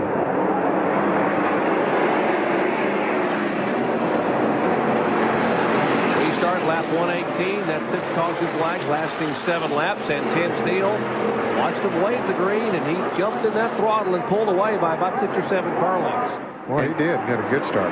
And Joe Bessie, the second-place car, is on the inside of Mark Thompson. Mark is a lap down after an unscheduled stop for a flat tire. Bessie takes over second. There's the third-place car, the black number 31. That's Mike Skinner. Now, Bessie made a pit stop, took on right side tires. Tim Steele did not make a pit stop. As you watch this battle on the racetrack, we showed you the accident involving Jimmy Horton, that he was going to be okay, but he was scheduled to drive tomorrow. Let's look at his story with Bill Weber, who's standing by with Jimmy Johnson, who's the team manager for Hendrick Motorsports. Bill? And the car is actually entered under Ken Schrader as the owner for the Horton Winston Cup car. But Jimmy Johnson, general manager of Hendrick Motorsports, you just told me that car will start this race tomorrow. That car is going to start the race. We just talked to Mike Helton and Gary Nelson, and we are going to start the car. We're looking for a relief driver right now. Okay, so you're searching high and low, obviously knowing if you pull that car out, Jeff Gordon has clinched the Winston Cup championship. Well, that's not our intent. We want to go ahead and start the car and see where it goes from there. And I think we're going to be able to find a guy that's suitable to NASCAR. Okay, Jimmy, you know you got to run. Just a couple other things along the line here. Ray Abraham told me that's a very good race car, that car from the time it got here was destined to run to the finish. One other thing, that's racing for a cure on that car. That's a big personal goal for the entire team. Back up top. And the crash out of turn 4. Mark Thompson's car gets tagged from behind. He loops it around, spins it a complete 360, and it comes to rest just past the start-finish line. Mike Skinner in the 31 car pulled up behind the 66. And I don't know if he just pulled up so close he took all the air off the spoiler, or in fact there was some contact. Mark Thompson had dropped out of the lead lap when he made an unscheduled pit stop on green a little while back, was 2 laps down, but he still was in the 11th position. Okay, we'll take a look as Mike Skinner comes up on Thompson. Gets awfully close there, and yeah, I believe he makes a little bit of contact. I would believe there was some contact there, Ned, yes. And Skinner has some damage to the left front. Just touched that left front as he went by the Mark Thompson car. That's too bad. A little bit different angle this time. Those cars right side of your screen. Skinner in the 31, and there's Thompson's car going around backwards, and Skinner just squeezes between Thompson and that outside wall. Thompson tags it with the front of the car and then scrubs off some speed against that outside concrete wall and comes to rest there down past start finish. Let's go back to you, Bill. I'm going to let you finish what you were saying. Bill? Okay, just wanted to, obviously we want to make the point that, as you guys have mentioned, Jimmy Horton is okay. He does have a swollen eye, and he has been airlifted now to an area hospital for examination. Obviously will not race tomorrow. As Jimmy Johnson said, they're looking for a relief driver. But Jimmy, after that spectacular crash, going to be okay. That's good news. And now they are looking for a driver to put in that car. So we'll have 42 in the starting field tomorrow, guys. And there's Mark Thompson's Ford Phoenix Air car that has come to rest there. Looks like one of Bill Elliott's crew members may be over there. He's talking to Mark Thompson. Or at least he has a McDonald's jacket on. It might not be a Bill Elliott crew member. And there comes Mark out of the car. Now Mark gets his engines from Ernie Elliott. He's very close with the Elliott family, so some of the crew over there talking to Mark. He fortunately is okay, talking about the race car, but he will not finish here today, bringing out the 7th caution flag of the afternoon. We're under caution once again at Atlanta Motor Speedway as Tim Steele, 1993 ARCA champion, is being shown as our leader. Now Steele has chosen not to pit again, Jerry. Others made a pit stop during the last caution. Let's go to the pits with Bill Weber. Okay, Mike Wallace is standing here. Obviously disappointing day. You're done. It's a real disappointing day. You know, 31 to 16 were a little quicker than us, but we thought we had some stuff for them in the long run. I guess must have blew a head gasket or something, you know, and just ended our day. We tried putting a bunch of water in it, wouldn't hold anything, and instead of destroying a piece and possibly hurting myself, you know, if the thing spun around and hit the wall or something, we just chose to quit. Didn't really want to. Hopefully got enough points to win that Speedway Challenge Series is what we're trying to do, and we'll see how it happens. Yeah, well, I believe you have won that, and that's small consolation at this point. Well, it is very small. It's not that big. You know, it pays decent money, but we come to win the race. We've had a disappointing weekend overall totally. Winston Cup second round qualifying got rained out. We blew a motor yesterday. Qualifying what seemed to be on a pretty good lap in a Heilig Myers Ford, and Klausner Furniture Industries is a bad way to end the season, but I'd like to take a minute and thank our sponsors, Klausner Furniture, Duron Paints, and Heilig Myers. We'll just come back in 96, hopefully tougher than ever, and win some races then. Okay, they never gave up all year. You can sure say that for Mike Wallace and company. No doubt about it. Here is our leader, a guy who was our leader at the end of the pit. Yeah, I said he had not made a pit stop, but he did come in this time and is putting 4 tires on his car and heads back out. That should put him in position to finish the race, I believe, without making another pit stop. Now, once again, this caution flag brought out by the Mark Thompson's car, spinning coming out of turn 4. He had been among the leaders and had made an unscheduled stop and lost a lap. Let's go back here and check with Bill. Okay, Mark, you're okay. Not the finish you were hoping for. No, it wasn't the finish we were hoping for. But the car ran real well while it was running. I think we've got a handle on how to set it up for this track. I thought it was a pretty nice race. We had an altercation early on when that guy crashed up ahead and got a sort of a chain reaction. Kind of damaged the nose and the tail. You and the 9 car were going at it pretty good there for several laps as the green flag comes back out here in Atlanta. Yeah, we were. Okay, Mark Thompson's out, back up top. Restart, lap 126. Remember, 204 make up this 500-kilometer event. And Joe Bessie pulls away as our leader with Mike Skinner in hot pursuit.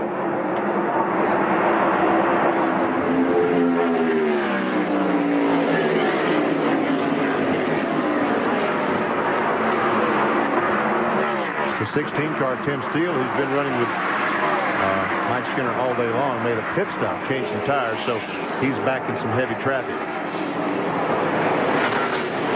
With the 9 car, Joe Bessie is the leader. Bessie carrying the Delco Remy America sponsorship on his Chevy Monte Carlo.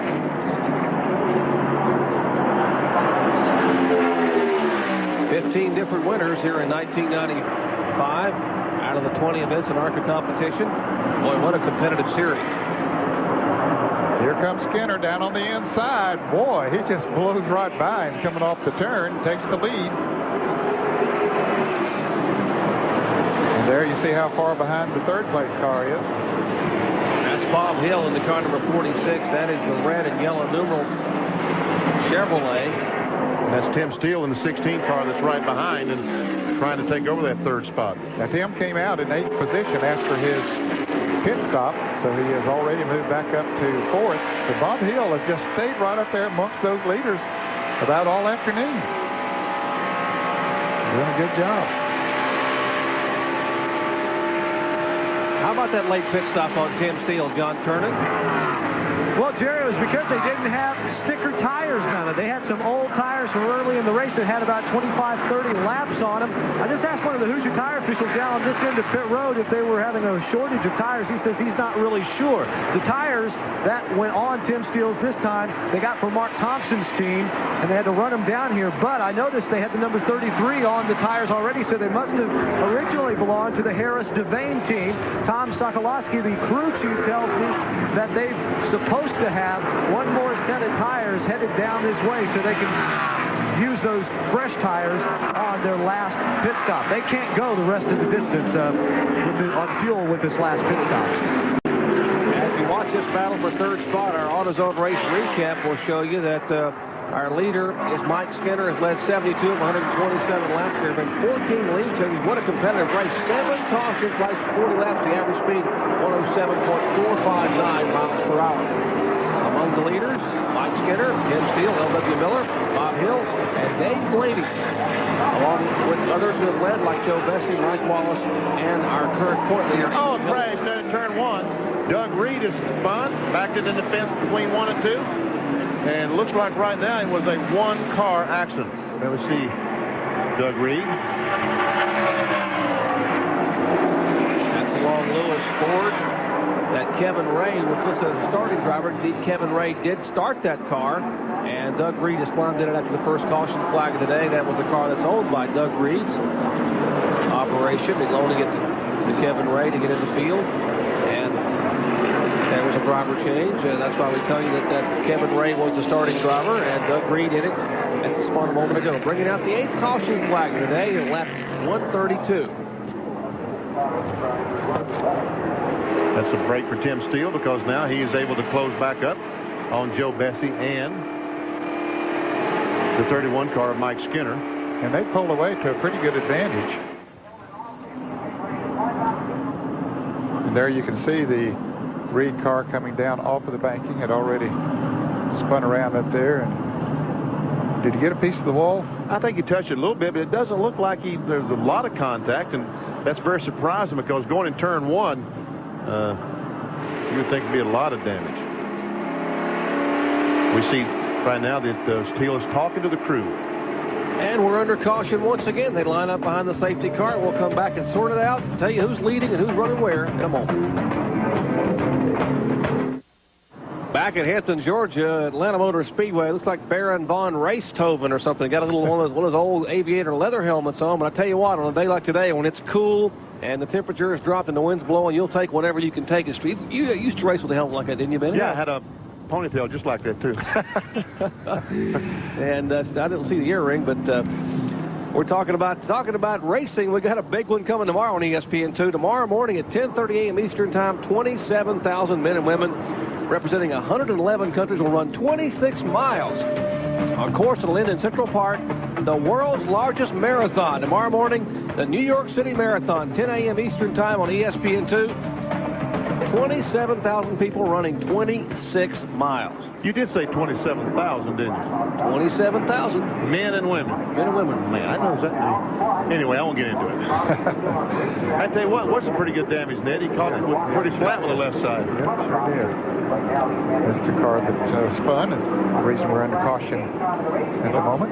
That blue sky is wonderful to see, isn't it? Man. We talked at the top of the show about the points battles. Chad, let's update you where these guys are running. Andy Hillenberg, who was the points leader, Ned, I believe he is the last car on the lead lap. How about Boucher, car number 21? Well, Bowser is 6 laps down, back in 16th position. And Hillenberg is in 8th position. So that's a 40-point spread right there, 5 points per position. So right now, the way they stand on the racetrack, Hillenberg would be 55 points ahead of him. Hillenberg just made an entry on the pit road. We had him running an 8th spot. And he still would be 8th because there's only 8 cars in the lead lap. There he is. The Budget Gourmet Chevrolet. Remember, he ran that Budget Gourmet on a Busch car a couple of years ago. And they went on to sponsor Jason Keller. And we see Bowser, as Ned told you, 6 laps down. And he's getting a break, Ned. A lot of cars falling out. We saw the 66, the 90 car, Whittemore. All these cars, as they're falling out, it allows Bowser to move up in the grid. And right now, Hillenberg cannot stand to have anything go wrong with that automobile. No, that's true. He's got to stay out there and keep running. There's still a lot of cars on the racetrack, about 20 cars on the racetrack. So. And the sun is coming back out. And boy, look at the clouds have moved away. We had dark clouds and rain this morning and threatened a thunder shower in the afternoon. That's moved away. What a beautiful afternoon we've got in Hampton. It's a little cooler, and the wind is not quite as bad. But if you were outside with the wind blowing about 50 miles an hour at 50 degrees, you'd say, what a terrible day it is. Since you're in here in the booth, it's nice and cozy. We'll have to talk to Weber and John Curtis in a second. Lap 136, back to Green Flag Racing, and Mike Skinner would like to hang on and get a win. Now we see the 16 car, the red car. That's Tim Steele. And Joe Bessie, the number 9. Mike Skinner in the black number 31. Guys, there's a car running up there in the top 5 we haven't said much about today. Blaze Alexander in car number 26, starting 22nd place. And hey, he's up there in 5th place, having a great run. Young man, about 19 years old, out of Pennsylvania. The Lisa Express, Alder Guard Chevrolet. From Montoursville, PA, Blaze Alexander, young man doing a pretty impressive job. Staying out of trouble. There he is, black number 26. But there is a battle for second spot between Tim Steele. Yeah, all three of the leaders are close together. Now remember, Steele has fresher tires than do those in front of him. Looks like he's going to try Bessie on the inside. Can't make it this time.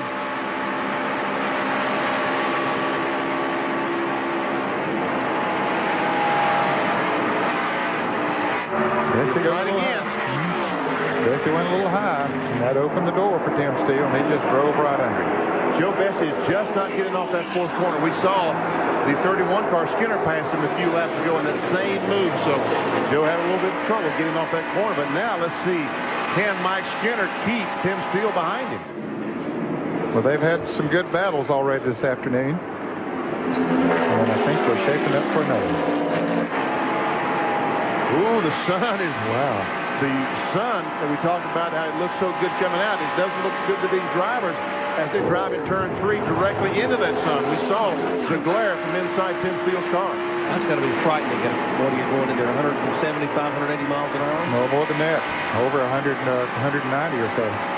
My goodness, 190 miles an hour, and suddenly you're blind from the sun glaring on the windshield. But watch this as he goes in the corner, drives into that sun. Wow. Man, you can't see much. You see the shadow of that car in front of you about the first thing. I guess here's me. I'm just sitting here watching it. 20 different ARCA Bondo Mar-Hyde Series races here in Atlanta, and only 4 have been won from the pole. Skinner trying to make it 5. As you watch this battle back in the pack, 46, 26, and 80. That's 4th, 5th, and 6th. Bob Hill, after Blaze Alexander, and Dave Blaney.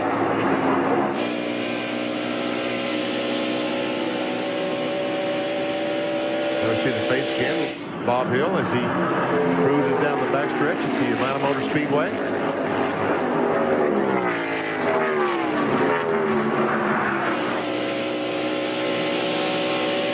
Just think when Blaze Alexander tells his friends he kept Dave Blaney behind him.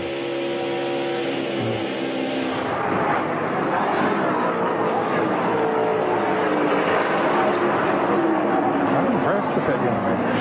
I agree with all these guys. Blaze Alexander, his racing shop is up in Mooresville, North Carolina, at the Mooresville Racing Complex. Joe Bessie starting to feel like he wants to try to make another run up in that second spot, the position he lost to Tim Steele about 4 laps ago. There is Steele's roof cam as you see Mike Skinner in front of him. And Bessie's staying right with him. He lost a couple of car lengths, but now he's pulled right back up on him. There we see Dill Whittemore in the 56, still continuing on. And the 33 car is competitor for the Rookie of the Year. Harris Devane, once again, has been black flagged and sent to the garage for going too slow. So it appears, though, that the 56 car, Dill Whittemore, may in fact be the Rookie of the Year. We'll have to wait and see. There is a panel that also votes on it, so the vote will mean something. It may, in fact, give the championship, the Rookie Championship, to Harris Devane. We'll have to wait and see. 4th, 5th, and 6th, that battle. And here's the 7th place car, number 11. That's Andy Hillenberg. And if he can just hang on, he will lock up a championship in the ARCA competition in his rookie year. He's running out there by himself. That's what he needs to be doing right now. He doesn't need to be in there dicing with anyone or taking any chance of wrecking. Here's 3 cars in there that are just so equal. If Tim Steele were to get in front right now, I think that the 31 car would be able to keep up with him as Tim Steele is keeping up with Mike Skinner. And Joe Bessie, once again, mayhem. And Steele goes on the outside. Skinner went on the inside. Steele goes on the outside. Bessie goes on the outside. Bessie lost a little bit on that deal. The others got up there. Was that Shane Doles that was slow on the... Man, oh man, that's so bad. He was running 8th, and he's slow coming off the second corner. Looks like he's got some type of problem. Less than 60 laps remain here at Atlanta Motor Speedway. The ARCA General Tire Hoosier 500. So now there are only 7 cars on the lead lap. And John Kernan pointed out that they still will have to make another pit stop at least for gas. There's the old Clinton Gas Pontiac as he's slow on the apron of the racetrack. Folks, that convenience store can be awfully proud of that young man from Shane from Georgia. Ray, Georgia, what a job he did. Looked like he had a tire going down or something. Yeah, it looks like he might have broken a ball joint or flat tire or something with some damage to the right front or some problem in the right front. And meanwhile, Tim Steele getting racing again. There we see the right front tire. Oh, he's making contact with someone. And the right front tire, it's on fire. Wow, there is. He has lost a wheel bearing. And it is on fire, and he better stop quick. Stop one. Bill Weber, tell him to find some place to stop. Benny, he's trying. He's rolled past his bed. His crew's chasing after him. The right front side of that car is all beat up, especially around the rear quarter panel. They run down to the next pit. They're going to have to push it down this way. There's a man with a fire extinguisher out there, and they're going to use that to put out the fire and then push his car back up to his bin and then try and get him at least reasonably readjusted before going back out. But this could be the end of the day. Now they've pushed it in the wall. Now they've got to try to push it forward so he can back it up again.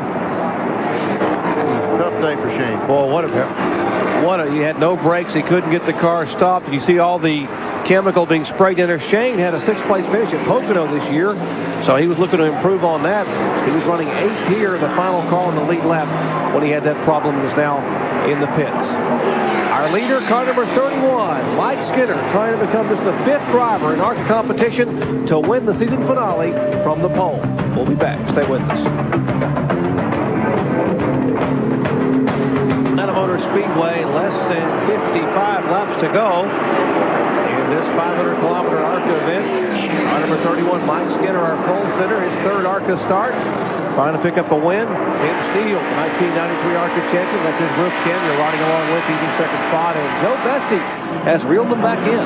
Yeah, he was about a half straightaway behind, but he's reeled him back in. He's back again. There we look at the field summary. Blaze Alexander still in 5th. Bob Hills in 4th. Dave Blaney, Andy Hillenberg, Mark Stahl, Ricky Ware, and Billy, and Frank Kimmel, the 10th place car. 5 laps down. And there you see Bowser. Even though he's 7 laps down, every time somebody drops out, it moves up another position. But as long as Hillenberg's out there running, well, the championship is Hillenberg's. And Mark Thompson, who had a great run going prior to having his troubles and tagging the wall.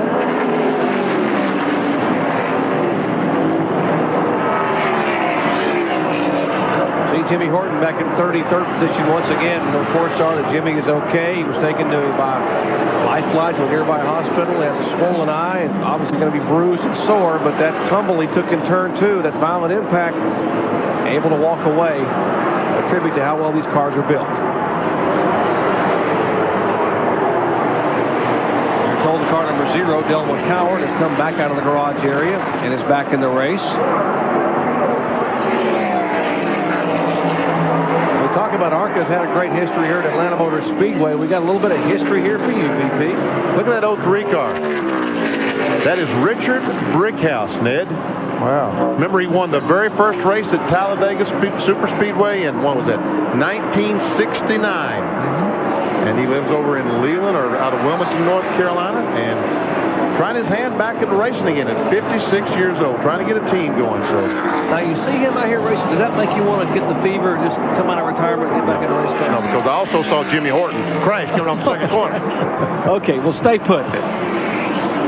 Richard Brickhouse is currently running in 11th spot, started 38th. So. And our point leader just got lapped a moment ago. Hillenberg in the car number 11. There's a 21. He is being shown in 7 laps down in 13th position. So he continues to climb as cars fall back. Now Hillenberg, even though he went a lap down, he still is in 7th place. He's in a lap by himself. Nobody else is the next car, the 32 car, is another lap behind him. He is 2 laps down, Mark Stahl. So Hillenberg is still in good shape. He's riding now. We might mention that Bobby Bowser may not win the championship by virtue of winning 6 poles this year. He wins a $10,000 AC Rapid Fire pole and win bonus from ARCA. So there is a lot of contingency money put up for the ARCA folks, and Boucher will pick up that 10 grand. Here's the 8th place car on pit road. There's Mark Stahl that Ned was talking about just a moment ago. Petron Plus automobile. Now, he was already 2 laps down. With this pit stop, he'll go at least another lap down. But this should be his last pit stop of the day. He should be able to go the distance from here. 47 laps to go. And we talk about people winning all this money. 10,000 that goes to this guy, 10,000 that guy. Back when you won the championship in 68, 69, did you have all those bonus plans, all that money coming to you? Oh, yeah. Probably, you know, there were $100 and $200. I think I ended up getting about $5,400. For the championship? Yeah. And this champion will probably get $150,000, somewhere around $150,000. And these guys, man, they still are bumper to bumper practice. Those cars, as you mentioned earlier, are very equal as they go around Bobby Bowser in the car number 21. Well, the laps are winding down. What about the pit strategies here in the late lap? Let's check in first with Bill Weber. Well, Jerry, Mike Skinner pitted on lap 112, and I talked to David Smith, who will be the crew chief for Dale Earnhardt next year. One of the men working on this crew here today. And he said what they wanted to do was to get at least 46 laps before they came in and got fresh tires. That would leave 46 laps remaining. The key to that is the most green flag laps, or the most laps they put on a set of tires so far today was 27. So they didn't know how the car would be handling. They said it was all up to Mike. I just checked with Will Lynn, who was the championship crew chief in Mike's Super Truck. He said the car's fine, they're doing fine, and they passed that 46 lap mark. Let's go down pit road for more strategy from John Kernan. Well, as far as Tim Steele and Joe Bessie go, they're kind of on the same type of ride right now. We're looking at pit stops for them between lap 175 and lap 180 to 185. Now, whether they would come in and take on 4 tires, 2 tires, or fuel only to get them to the finish, that's something their crews will not give up. But I'm sure that what Mike Skinner does, if he will be the first to pit among the 3 front runners, that will dictate what the other 2 teams would do. Well, that window they were talking about for Mike Skinner, 46 laps would have put him in around lap 158. As you heard Bill say, they've gone past that mark 3 laps ago, so we are showing 161 laps complete. They on fuel could go to lap 175, which is what John Kernan was saying that possibly Bessie and Steele will do. So that could set up quite a pit stop on that last if we stay green. And Steele should be able to go farther because he made a pit stop after the others, so he should be able to go even farther than the others. And I think the advantage there would be possibly catching a caution. So it will be interesting if they all do have to stop. Well, and when we assume that they do all have to stop, is when they do it. There's 4th, 5th, and 6th. The 4th place car, the red 46, Bob Hill, Blaze Alexander, the black number 26, and the 80, the yellow car, Dave Blaney, is the 6th place car. Those last 3 cars in the lead lap, and we see that Bessie, once again, is right on the back bumper of Tim Steele. And we see the 21 car, once again, very slow. I guess that wasn't a 21. That was Frank Kimmel, I saw. Thought it was a Bowser car.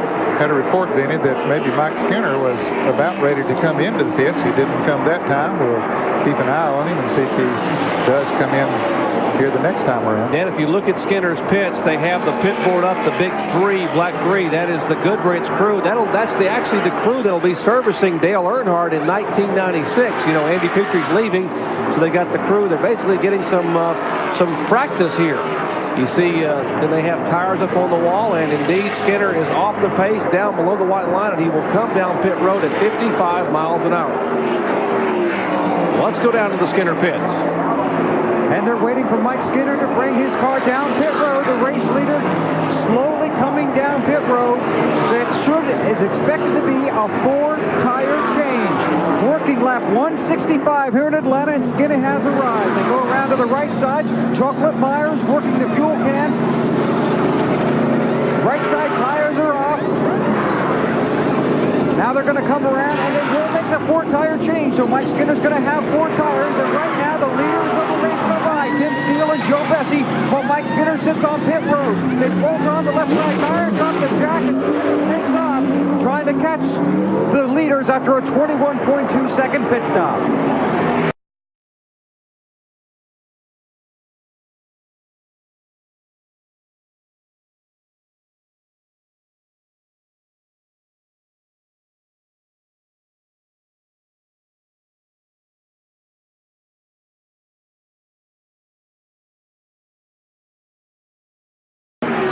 a bad pit stop. Remember, David Smith, who is normally the jack man for Earnhardt, he'll be the co-crew chief next year because he won't be jacking the car. And Andy Petrie, who changes the front tire, he'll be gone. So they got a couple of new members there. Mike Moore will be the jack man in 1996. And here's Bessie trying to take the lead. Can't do it. From Tim Steele. What do you think? Those guys are praying for a caution flag right now, Ned, because they have the 31 car a lap down now. Yeah, they got him a lap down. He's in 6th position. But, yeah, I'd say they're looking for a caution flag now. If they plan to change tires, how much faster will those new tires be than these, and how much time will Skinner gain on them while they're staying out there running, if they are running a slower speed? And that normally is the case, that new tires would run faster. And so they might make an equal pit stop but still be way behind when they would come out if they change 4 tires. I'm going to predict that the 16 car would not change all 4 tires. He just got passed there, though. And maybe he would, but he did take on 4 tires much later than did the others. I think if he has to stop, it would be 1 can of fuel. Let's see Blaze Alexander. And he ran over the air hose. It's a look out, look out. There's the Jack going down pit road. And it's still on there. And he still has the Jack.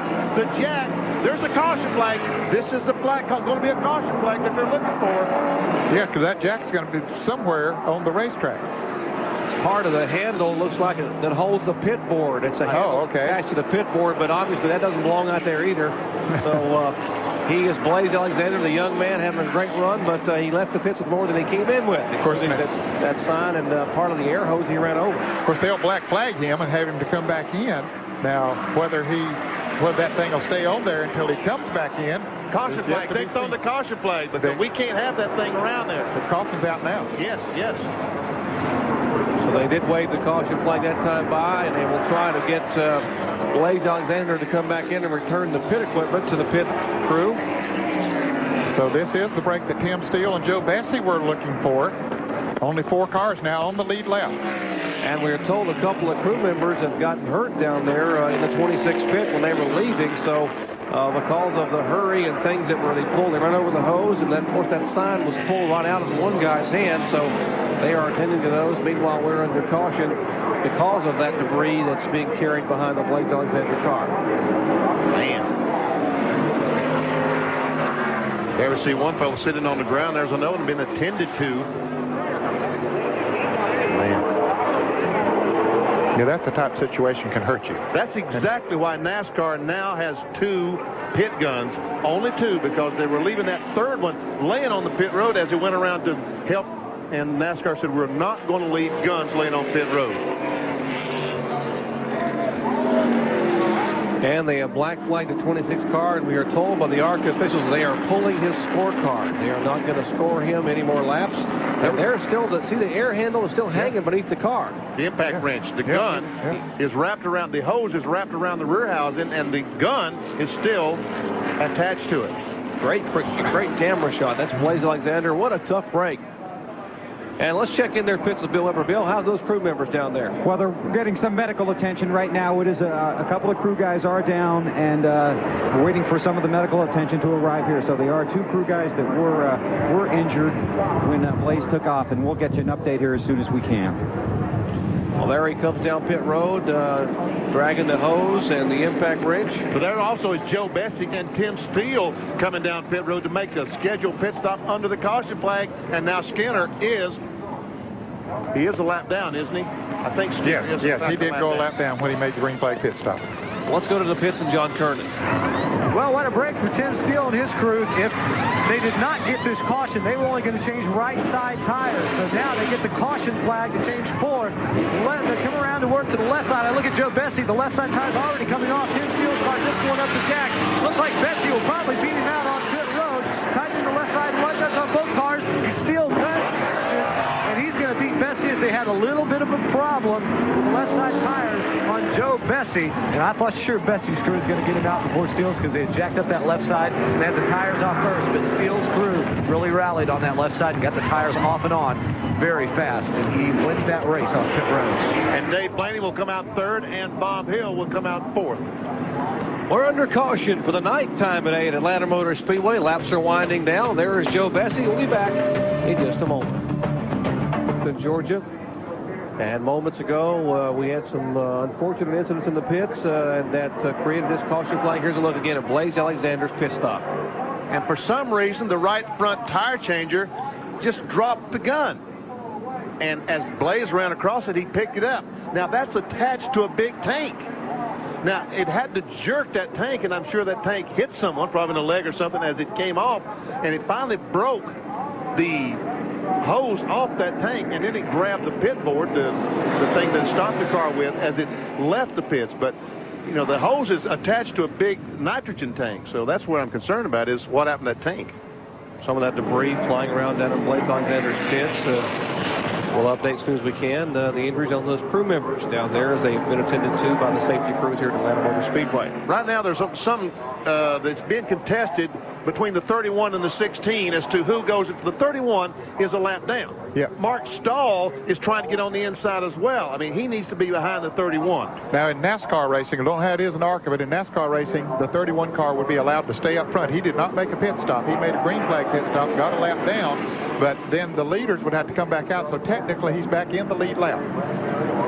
Mike Stiller will be back in the lead lap, but now after Steele comes up there, he's a lap down. But I'm sure that Richard Childress and his crews are saying, hey, you belong out in front of that car. And I think he does belong in front of Steele. He's the tail end of the lead lap, and so that's exactly what they told him, Ned. So kudos to you, Ned, for that situation, knowing that Skinner will stay there just behind that Ford safety car. But there again, I totally disagree with that. I think when a driver's on the tail end of the lead lap, he should let the cars in the lead lap pull up alongside in the right position. Again, that's just my personal opinion. This is the way NASCAR does it, so this is exactly right. Well, I don't know. I agree with. I disagree with you. You know, that's. Now let's see if Skinner can get his lap back. They need a caution. He needs a caution flag to try to get his lap back. Otherwise, he has to make up a mile and a half on the 16 and the 9. Yeah, and he has run with them and in front of them all afternoon long, but that's he can't make up that much distance. And Tim Steele is going to do his best to put him a lap down, because he knows that if the caution should come out, that he's going to be a man to contend with. Well, there's only 28 laps to go, and had it been 25 or less to go, they would have had a single file restart. He would have had to go back to a different line, so he was fortunate that the restart occurred when it did. As Tim Steele begins to try to make a move in and see if he can crank Skinner a lap down. Right now, he has those new tires, those fresh tires, that seems to be a little bit of an advantage. But Skinner's going to do everything he can to stay in front of the 16. Yeah, Skinner had run, what, 4 or 5 laps or something, I guess, on his tires after. He had run 7 laps. Okay. He pitted on lap 165, and the caution came out, and the rest of it came in on lap 172. His tires are 7 laps older.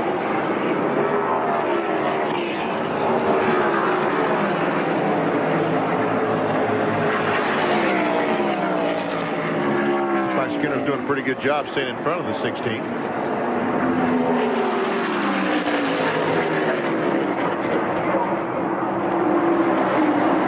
Tim Steele in the red car, assembling Ford Thunderbird H&S die sponsored machine, is the leader. Behind the car number 31, it's on the tail end of the lead lap. There's Joe Bessie in second position, Scarborough Lane driver, former Busch Grand National North competitor, Busch Series competitor. Bessie finished third here last year in ARCA competition, trying to improve on that to get a second place finish or maybe even a win.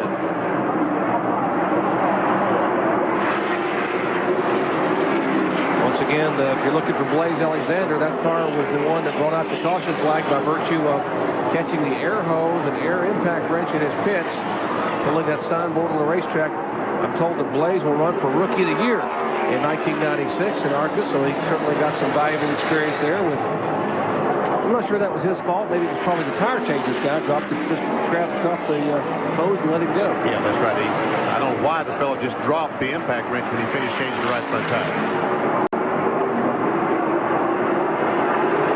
Never see Blaze Alexander, the 26 car, slow as these fellows go by. We had told you they picked up his scorecard. That's what the ARCA officials had told us they were going to do if he did not honor the black flag. Of course, he came in the pits, and they have begun scoring him once again. He's still being shown in 7th place, 6 laps down now. And Andy Hillenberg, who is battling for the championship, is in 6th place. He is 1 lap down, and the next place is, the 7th place driver is 6 laps down. So Andy has a 5-lap lead on him. So he's in a lap by himself and just out there riding right now. There's our 4th place car, or 3rd place car, actually, Dave Blaney. As we see Joe Bessie once again coaches up right on the back bumper of Tim Steele. Wow, what is that? That's the tire that came off the... Wow. Hey, Bill Weber, someone got the use out of that tire, didn't they? Dave Blaney, 50 laps, Benny. This is the right front tire worn down to the cord. They couldn't get a new set of tires. They had to put on old ones, send them back out. This is the one that just came in. 50 laps on this tire. They finally got 4 new tires for this final pit stop, what they hope will be the final one, and got him back out there. But he was right down to the cord on his last set of tires. My goodness, that is a little frightening. And the right front tire that was ready for a recap. The next thing we're going to see is air. Yeah, that's right. Good Lord, we're glad to see him on that one. I guarantee you. What a job he has done, though. Running 3rd here, 1995 World of Outlaw Series champion. That's the fellows who compete with Steve Kinzer, Sammy Swindell, and those sprint cars with the wings on them and the roll cages. Man, are they awesome. 4 cars in the lead laps. You look at the field summary. See Andy Hillenberg there in 6th spot. Bob Schacht, who's 3rd in the point standings. And a crash down in turn 1. Could be the break that Mike Skinner is looking for if he can stay out in front of the leaders till he gets back here. Is that Brickhouse? Looks like it might be Richard Brickhouse. Richard Brickhouse. And it's going to be a dash. There we see Skinner. He's in front of the Tim Steele automobile. Noel Ford is waving the yellow flag, and Steele is trying to catch him in turn 4. Has moved into a half a car length. If he can get around him, he'll keep him a lap down, and it's not going to happen. Skinner gets his lap back.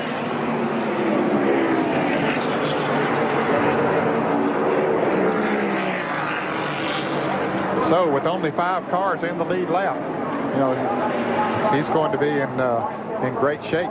Mike Skinner will be. And remember, they are inside 25 laps to go, so there's only going to be 4 cars on that one line. So Skinner, would you come in and put some tires on, take a chance on pitting? Might as well. I mean, as long as you have the tires, I would certainly be doing that. We see Will Lynn talking to the crew. They're on the wall, and they're discussing it. Yeah, they have nothing to lose, really. 18 laps to go at Atlanta. Now we have a totally different complexion to this ARCA Series finale. I say nothing to lose other than the cost of that set of tires. Yeah, $1,200. They're not too concerned about that right now, I don't think. $1,200. I don't see why the 16 or the 9 would pit. No. And the restart rules, of course, inside 25 laps to go. Only lead lap cars will be on the outside, so you're only going to see 5 cars on the outside. And Joe Bessie, what in the world is he doing? Well, maybe he didn't like that set of tires he has on right now or something. What about it, John Kernan? A few cars. They've got 4 thicker tires sitting down here in the pit. Tim Steele just left his pit. They've just got a set of scuffs. So perhaps Bessie thinks that if he comes in and puts on these thicker tires, he'll have a better chance. Now, Bob Hill also coming on to pit road. They didn't have thicker tires. They're going back with some scuffs about 10 to 12 laps is what one of the crew members told me. They're going with some scuffed tires. But Joe Bessie sitting in. It'll be a 4-tire change. They haven't made any chassis adjustments yet. Hey, you got 4 sticker tires, only 5 cars on the lead lap? Might as well try it, Could be a gamble that loses the race for you, but it could be a gamble that wins the race for you. This might have been the only move they thought that they...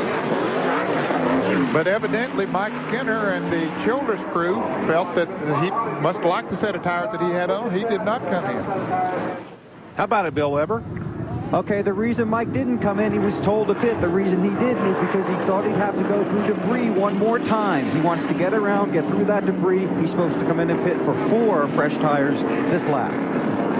Well, that's a pretty smart move. Well, it is, although there are 2 cars. If he could have beat these other 2 cars out of the pits, of course, they were going to get there first. Chances are they would have beat him out. But if he could have beat them out, well, that's just that many more, that you don't have to pass. But Yeah, that's good thinking. Well, when we get ready to restart this thing, what looks like we're going to have is 5 cars in the lead lap. 3 of those 5 will have pitted for fresh tires. And we see they're still working on getting Richard Brickhouse from inside his crash car. And so now Skinner does come down pit road, doing exactly what Bill Weber said that he would do. So yeah, I'd have to agree with their strategy. I questioned it there for a moment, but I think I would have to agree with it. And there comes the racing champion, Chevy Monte Carlo, down the wheel in. David Smith and company, down in the Childress crew, will go to work, and they will indeed change all 4 tires, and Bill Weber is there. Okay, the right side up and putting on the right side tires. Expected to be a 4-tire change right in front of them. Dave Blaney's also getting a 4-tire change. Now they're cleaning off the windshield. The jack down comes around to this side. They'll go up again, working on the right rear and the left front. Car up, tires on. They'll bolt them back on. Skinner sits patiently. His crew looking on. 31 cars down in the way. Blaney right in front of them, also away, and they'll race down pit road and get back in the action. Well, now 5 cars in the lead lap, and 4 of the 5 have pitted. Yes, and so Skinner will reline up in 4th place if nobody else pits. Dave Blaney will line up in the 5th position. Mike Skinner trying to get a win here in ARCA competitions. They still work down on the Richard Brickhouse car in turn 1. We'll be back. Manager and operations manager for Hendrick Motorsports said they are looking for a replacement driver to start that car. Because the sponsor on that car tomorrow is the 58 car, the one Horton was scheduled to drive, is racing for a reason. Ray Evernham, the Leukemia Society, the Cure 2000, is very near and dear to his heart because his young son, Ray J, is in remission right now, but has leukemia. So he does everything he can for that charity. And he wants that car to be in the race to bring attention to the Leukemia Society of his charity.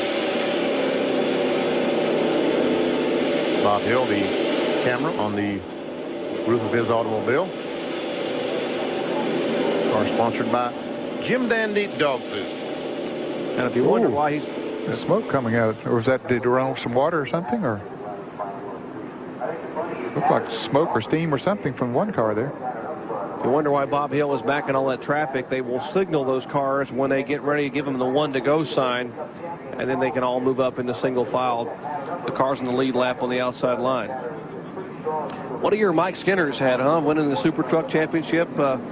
Had 10 Super Truck poles, won 7 races in a 20-race season. Well, what a way to begin that series. And, you know, Richard Childress once again reached out and picked up a driver that a lot of folks wondered about. Mike Skinner, you know, ran the now Winston late model stock cars at Caraway Speedway and around in North Carolina, South Carolina, Myrtle Beach Speedway, and Hickory. And I think that Mike Skinner showed that Richard Childress obviously has an eye for talent. And I think that Will Lynn, the team manager, Rich Burgess, the crew chief, they've all done a tremendous job over there. And they've now, safety crews have now been able to extricate Richard Brickhouse from the car. And it's important for these people. These are trained people. The Atlanta South crew there you see are some of the best in the business. I know some of those guys. I've worked around them here at Atlanta over the years, and they are outstanding. And nothing but the best when it comes to NASCAR and ARCA racing as far as the at-the-track people. And they take their time as well they should to make sure they have everything strapped and splinted so the driver can be taken in and checked out of the infield care center. Now again, it's Richard Brickhouse. Out of Rocky Point, North Carolina, the Skillin Racing Chevrolet. Started back in 38th position. That car spinning that in turn 1 to bring out the 10th caution flag of the day. He's still being shown in 13th position. Since we have so many cars out of the race here today and so many others that have had a lot of trouble. Well, that's the Dr. Skillen that owned the car back in the 70s up in Raleigh. I don't know. Dick Skillen? Dick Skillen. Yeah, I don't know. Rocky Mount isn't that far from Raleigh, so Richard, you said he won that race at Talladega years ago, getting Did back. you say Rocky Mount or Rocky Point? Rocky Point. I'm sorry, it is Rocky Point. It's down near Wilmington.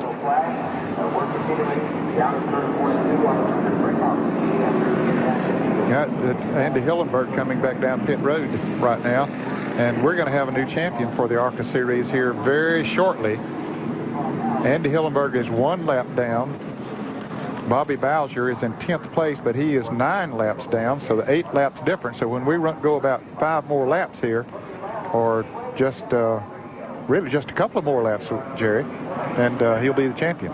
Exactly. Lap 193, Andy Hillenberg will become the 1995 ARCA Bondo Mar-Hyde Series champion.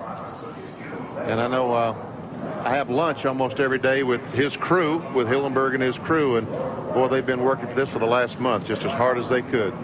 Andy opened up a new shop not too long ago in Harrisburg, North Carolina for the Fast Track Driving School, also to house his race cars.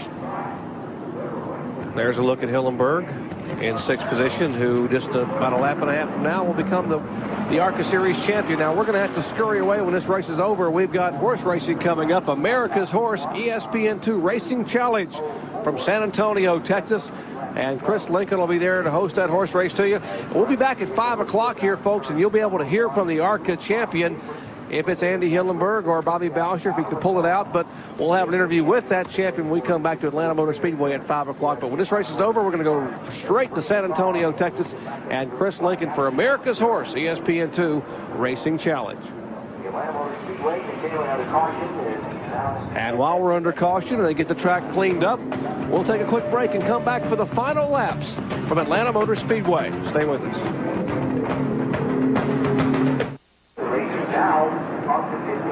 Back at Atlanta Motor Speedway, there are the cars up front. Tim Steele, the leader. The ARCA Series has finished, had its finale here in Atlanta 12 consecutive years. There have been 12 different winners. And Tim Steele would be the 13th different winner in this finale if he can hang on. Our field summary shows you there are 5 cars on the lead lap. There's Steele, Bob Hill, Joe Betsy, Mike Skinner, Dave Blaney. Andy Hillenberg, just one lap down. There we see 16 through 30. And look at all the cars from 19 on back. All those cars out of the race. Jeremy Mayfield, who ran so well back in 25th spot. L.W. Miller, 27th. And there's a remainder. Stanton Barrett finishes 31st. Glenn Brewer, 37th, who's getting married next Saturday. And Gary Bradbury, 41st. Mark Gibson, 42nd. Well, they're starting to move the vehicles away from the scene down in turn 1, so I would guess about the next time by, we'll be going back green flag racing. And I would think about any time right now, we can, pretty soon we can congratulate the 1995 ARCA Bondo Mar-Hyde champion, Andy Hillenberg. He should be the champion right now. That's exactly what we were told by the ARCA officials at lap 193. It would become official. He would clinch it. So officially from us at ESPN, for the young man from Charlotte, North Carolina, who lives in Charlotte, the Terre Haute First National Bank Chevy, Andy Hillenberg, who won the season opener in Daytona. That was our first telecast of the year for ESPN Speed World, and the ARCA 200. Congratulations to Andy Hillenberg. There he is. He's inside that 11. Oh, there, that's the 11th car. He's inside there somewhere. He has run a good, smart race here today. Yes, he has. And once again, as I did in 1968, I finished about 5th or 6th that day. Didn't try to win the race. I tried to win the championship. And that's what Hillenberg has tried to do today, win the championship. You know, he won at Daytona. That means he led the points the entire year. 16 top 10 finishes. Will make it 17 today. 8 top 5s. Make it 9 today. 2 wins. Didn't get a pole this year, but didn't have to. He did his racing on race day, not on qualifying day. He's the general manager of the Fast Track Race Driving School. That's Illumina that you look. That's not the Monte Carlo. That's Illumina Chevrolet. And they will get the signal 1 to go next time by. So we're going to have somewhat of a shootout here in these final 10 laps. 204 laps will comprise this 500-kilometer event. Glad to have you with us. Bill Weber, John Kernan, Benny Parsons, Ned Jarrett, yours truly, Jerry Punch. On a crisp and cool and somewhat blustery day here in Atlanta. Had showers this morning. The clouds have moved away. The sun came out, but it has gotten considerably cooler than it was the past couple of days here in central Georgia. Now, fans, if you're wondering, well, how did we know that he was the champion? Because Bobby Bowser is still out there running. If Andy Hillenberg quit right now, if he pulled into the garage area, he still would finish in front of Bobby Bowser. So the championship is his.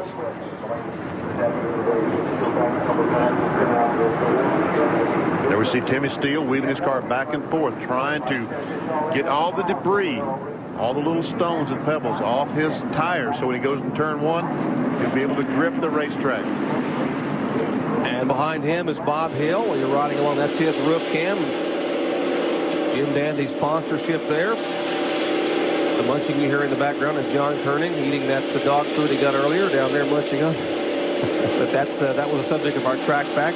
Tim Steele the leader. Bob Hill in second. Bessie, then Skinner, then Blaney. 5 cars in the lead lap for a 10-lap shootout here at Atlanta Motor Speedway. What a way to end the year in ARCA competition. I think this is going to be exciting, guys.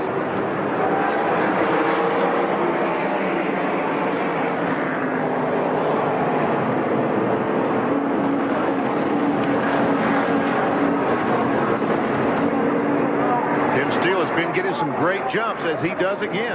Boy, he really, and Bob Hill might be the key here. Those other cars have been faster than he all day long, but he might hold them up enough here that Steele can get away. And here comes Skinner. Skinner trying to make it to the inside. He's by Bessie. Now see if he'll try it on the outside around Hill. He knows he can't waste any time. He's got to pass this car in a hurry if he's going to have any shot to catch Tim Steele before this race ends. But Bob Hill, he wants him a second place finish here too, if possible. Bob Hill was 4th here last November, and look at Steele. He's still pulling away. Bob Hill keeps Skinner behind. Well, I tell you, that car was fast on that straightaway. Bob Hill. That's second, third, and fourth right there. Tim Steele, the leader, about 12 car lengths ahead of that group.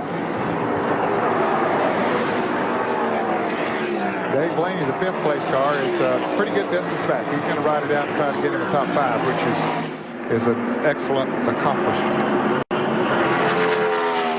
Richard Childress told Mike Skinner that time, let the car drift up a little bit higher coming off turn 2. See if you can't get some momentum down that straightaway to bowl alongside of Bob Hill, because his car, Bob Hill's car, is running so well down the straightaway. And I expect the 9 car running as close as he is to Skinner is taking a little bit of air off, making Skinner's car a little bit loose. He's sitting there in some, what you might say, bad air, or what the race drivers and crews call. Here he comes, so whoop, thought he had him that time. He touches in contact, and Hill goes around, loops it once, twice, 3 times, and he slides down the backstretch. Caution will come out. Blaney gets on the brakes, and we are told they're going to black flag. They may black flag one of the cars up front. There is Bob Hill, and there's the 31 of Mike Skinner, who was trying to make a move inside of Bob Hill, and there was some contact, and Hill went around. And the black flag is coming out.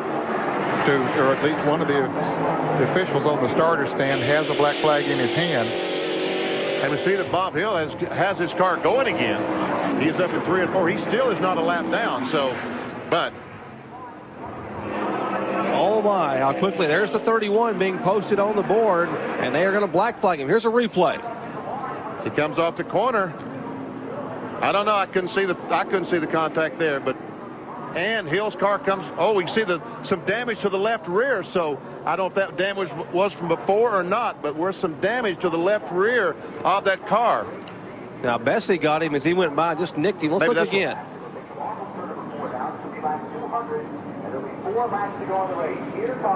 I guess that's what happened. I guess Bessie is who hit the rear of the car. As he was going around, Bessie's Chevrolet just caught the edge and pulled some of the sheet metal. Hard to tell if there was contact. I couldn't see it. They're giving the 1 to go. Here comes Skinner down pit road to honor the black flag. Let's see, maybe we can see it from here. Boy, I'm not sure there was. It was awfully difficult to tell. You know, maybe taking the air off the spoiler would cause it to the back end to come around. Let's check into Skinner pits. Bill Weber with Richard Childress. And Richard, your car has been black flagged. He had a good race going. What had your view of this? The car was pushing off the corners, and he just pushed up. He said he touched him a little back there. That was racing, you know, that's the way it goes. Okay, and they have black flagged you. Your car sitting here on pit road behind you. Yeah. Okay, that's Richard Childress. Mike Skinner sitting here. The car still running. Less than 1 lap to go. Being held by the ARCA official. And Mike Skinner will not win here today. Well, they're not contesting it. And Richard Childress said that Mike Skinner said he did touch him. So got to admire their honesty anyway. You see the ARCA official holding Mike Skinner, and And they said the car had a push. Remember, they put those fresh tires on. Now they're contesting who's where up front. Well, Bob Hill he can't pass those cars that are on the same lap with him, can he, Ned? I didn't think so. He's on the pits, I guess. Oh, yeah, okay. Yeah, he can do that. He can come down pit road. Caution is still out. Now they're waving the caution again. Now they turn the lights back on the safety car, and I guess they have to bring Hill down pit road to reset those flaps on top of the car. Sure. They also got to put 4 tires on it. I mean, they had, as he spun back there, he had to flat spot the tires. And we talked about, then we see the damage to the left rear of the car. I guess that's when the 9 car went by. The right front tire is flat on that car. See, the right front is completely flat.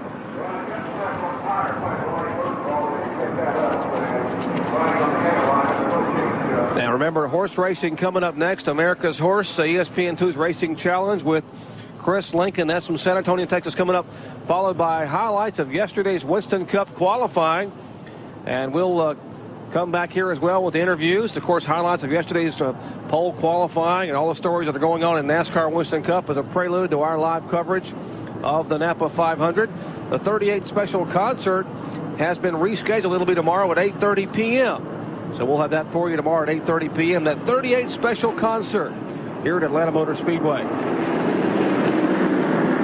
We'll get this one finished. Once again, if you just joined us, Andy Hillenberg has won the 1995 ARCA Bondo Mar-Hyde Series Supercar Championship. That has been decided. And in 3 laps, we're going to decide who wins the finale. And they're pushing Mike Skinner's car back up pit road. Apparently, it's going to take him right out of the race. He's still going to finish about 6th, though. They're going to just park it. I think that was the crew choice, not an ARCA official choice. And the green flag waves once again. And boy, what a scramble up front. Now, can Joe Bessie, he's been able to run pretty well all day long. Can he catch Tim Steele? Steele, once again, gets that great start. But the 80 cars, Dave Blaney, remember, he spun earlier. He went around twice today. So, boy, wouldn't that be something if he came back and could hang on. Here is Steele, and they will get the white flag this time by Doyle Ford and Hank Wetzel on the flag stand. One more revolution. And Tim Steele will make it a 3-sweep, a 3-peat here in the final 3 events of ARCA for 1995.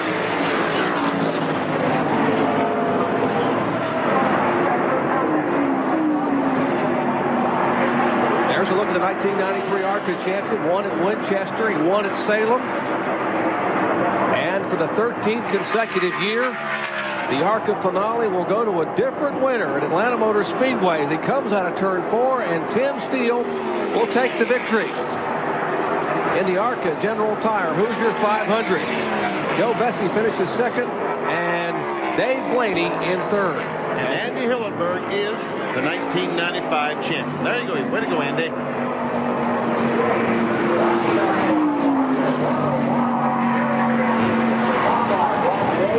And Andy gets him a top 5 finish here. Finishes in 5th place to take the championship. And Bobby Bowser will finish 10th. 9 laps down. Hillenberg was, in fact, 1 lap down to the leader. The winner of the race, Tim Steele.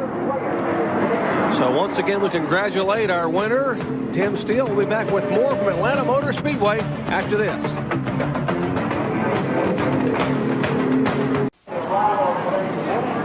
Back in Atlanta, our official results for the ARCA General Tire Hoosier 500. Tim Steele the winner, Bessie, Blaney, and Hill in the top 4, along with Hillenberg, our champion, finishing 5th. Mike Skinner was credited to his 6th place, although he did not run the last 5 or 6 laps. Mark Stahl, there we see the top 30. Harris Devane is tied, actually, for the rookie battle this year with Dale Whittemore. So Dale Whittemore, we'll see who wins. Stanton Barrett was 31st, and Mark Gibson 42nd. Let's go to Victory Lane and Bill Weber. And Tim Steele is about to get out of his car after winning here at Atlanta this afternoon. Tim Steele climbs out of the car with a great victory here this afternoon. And there you see he stands high on the window. Tim, come on down here. Congratulations. That's a great race for you. Great win. Thank you. You know, Richard Childers' car, Mike Skinner, and I mean everybody. It was a tough race. This definitely was no gimme, and you know we made some calls that were gambles, and you know Tom, my crew chief, it was his decision. I disagreed with him. He said just stick with me, and it all worked out, man. Can't say enough for those guys. They've done one heck of a job. Tim Steele, the big winner here in Atlanta in this race, and Andy Hillenberg is the champion. Back up top. Tim Steele out of Coopersville, Michigan, 1993 champion. And here's the 1995 champion, Andy Hillenberg, who now lives in Charlotte, North Carolina, the Terre Haute First National Bank Chevrolet. He started 10th and came home in 5th position, 1 lap down. And you think he's not a happy guy, guys? He is absolutely ecstatic. He is delighted. Coming up next, America's Horse, ESPN2's Racing Challenge from San Antonio, Texas. We'll go out there with host Chris Lincoln. And, of course, back here tomorrow, our live coverage of the Napa 500 NASCAR Winston Cup event. For Bill Weber, John Kernan, Benny Parsons, and Ned Jarrett, I'm Jerry Putz. Once again, congratulating Andy Hillenberg, the 1995 ARCA champion.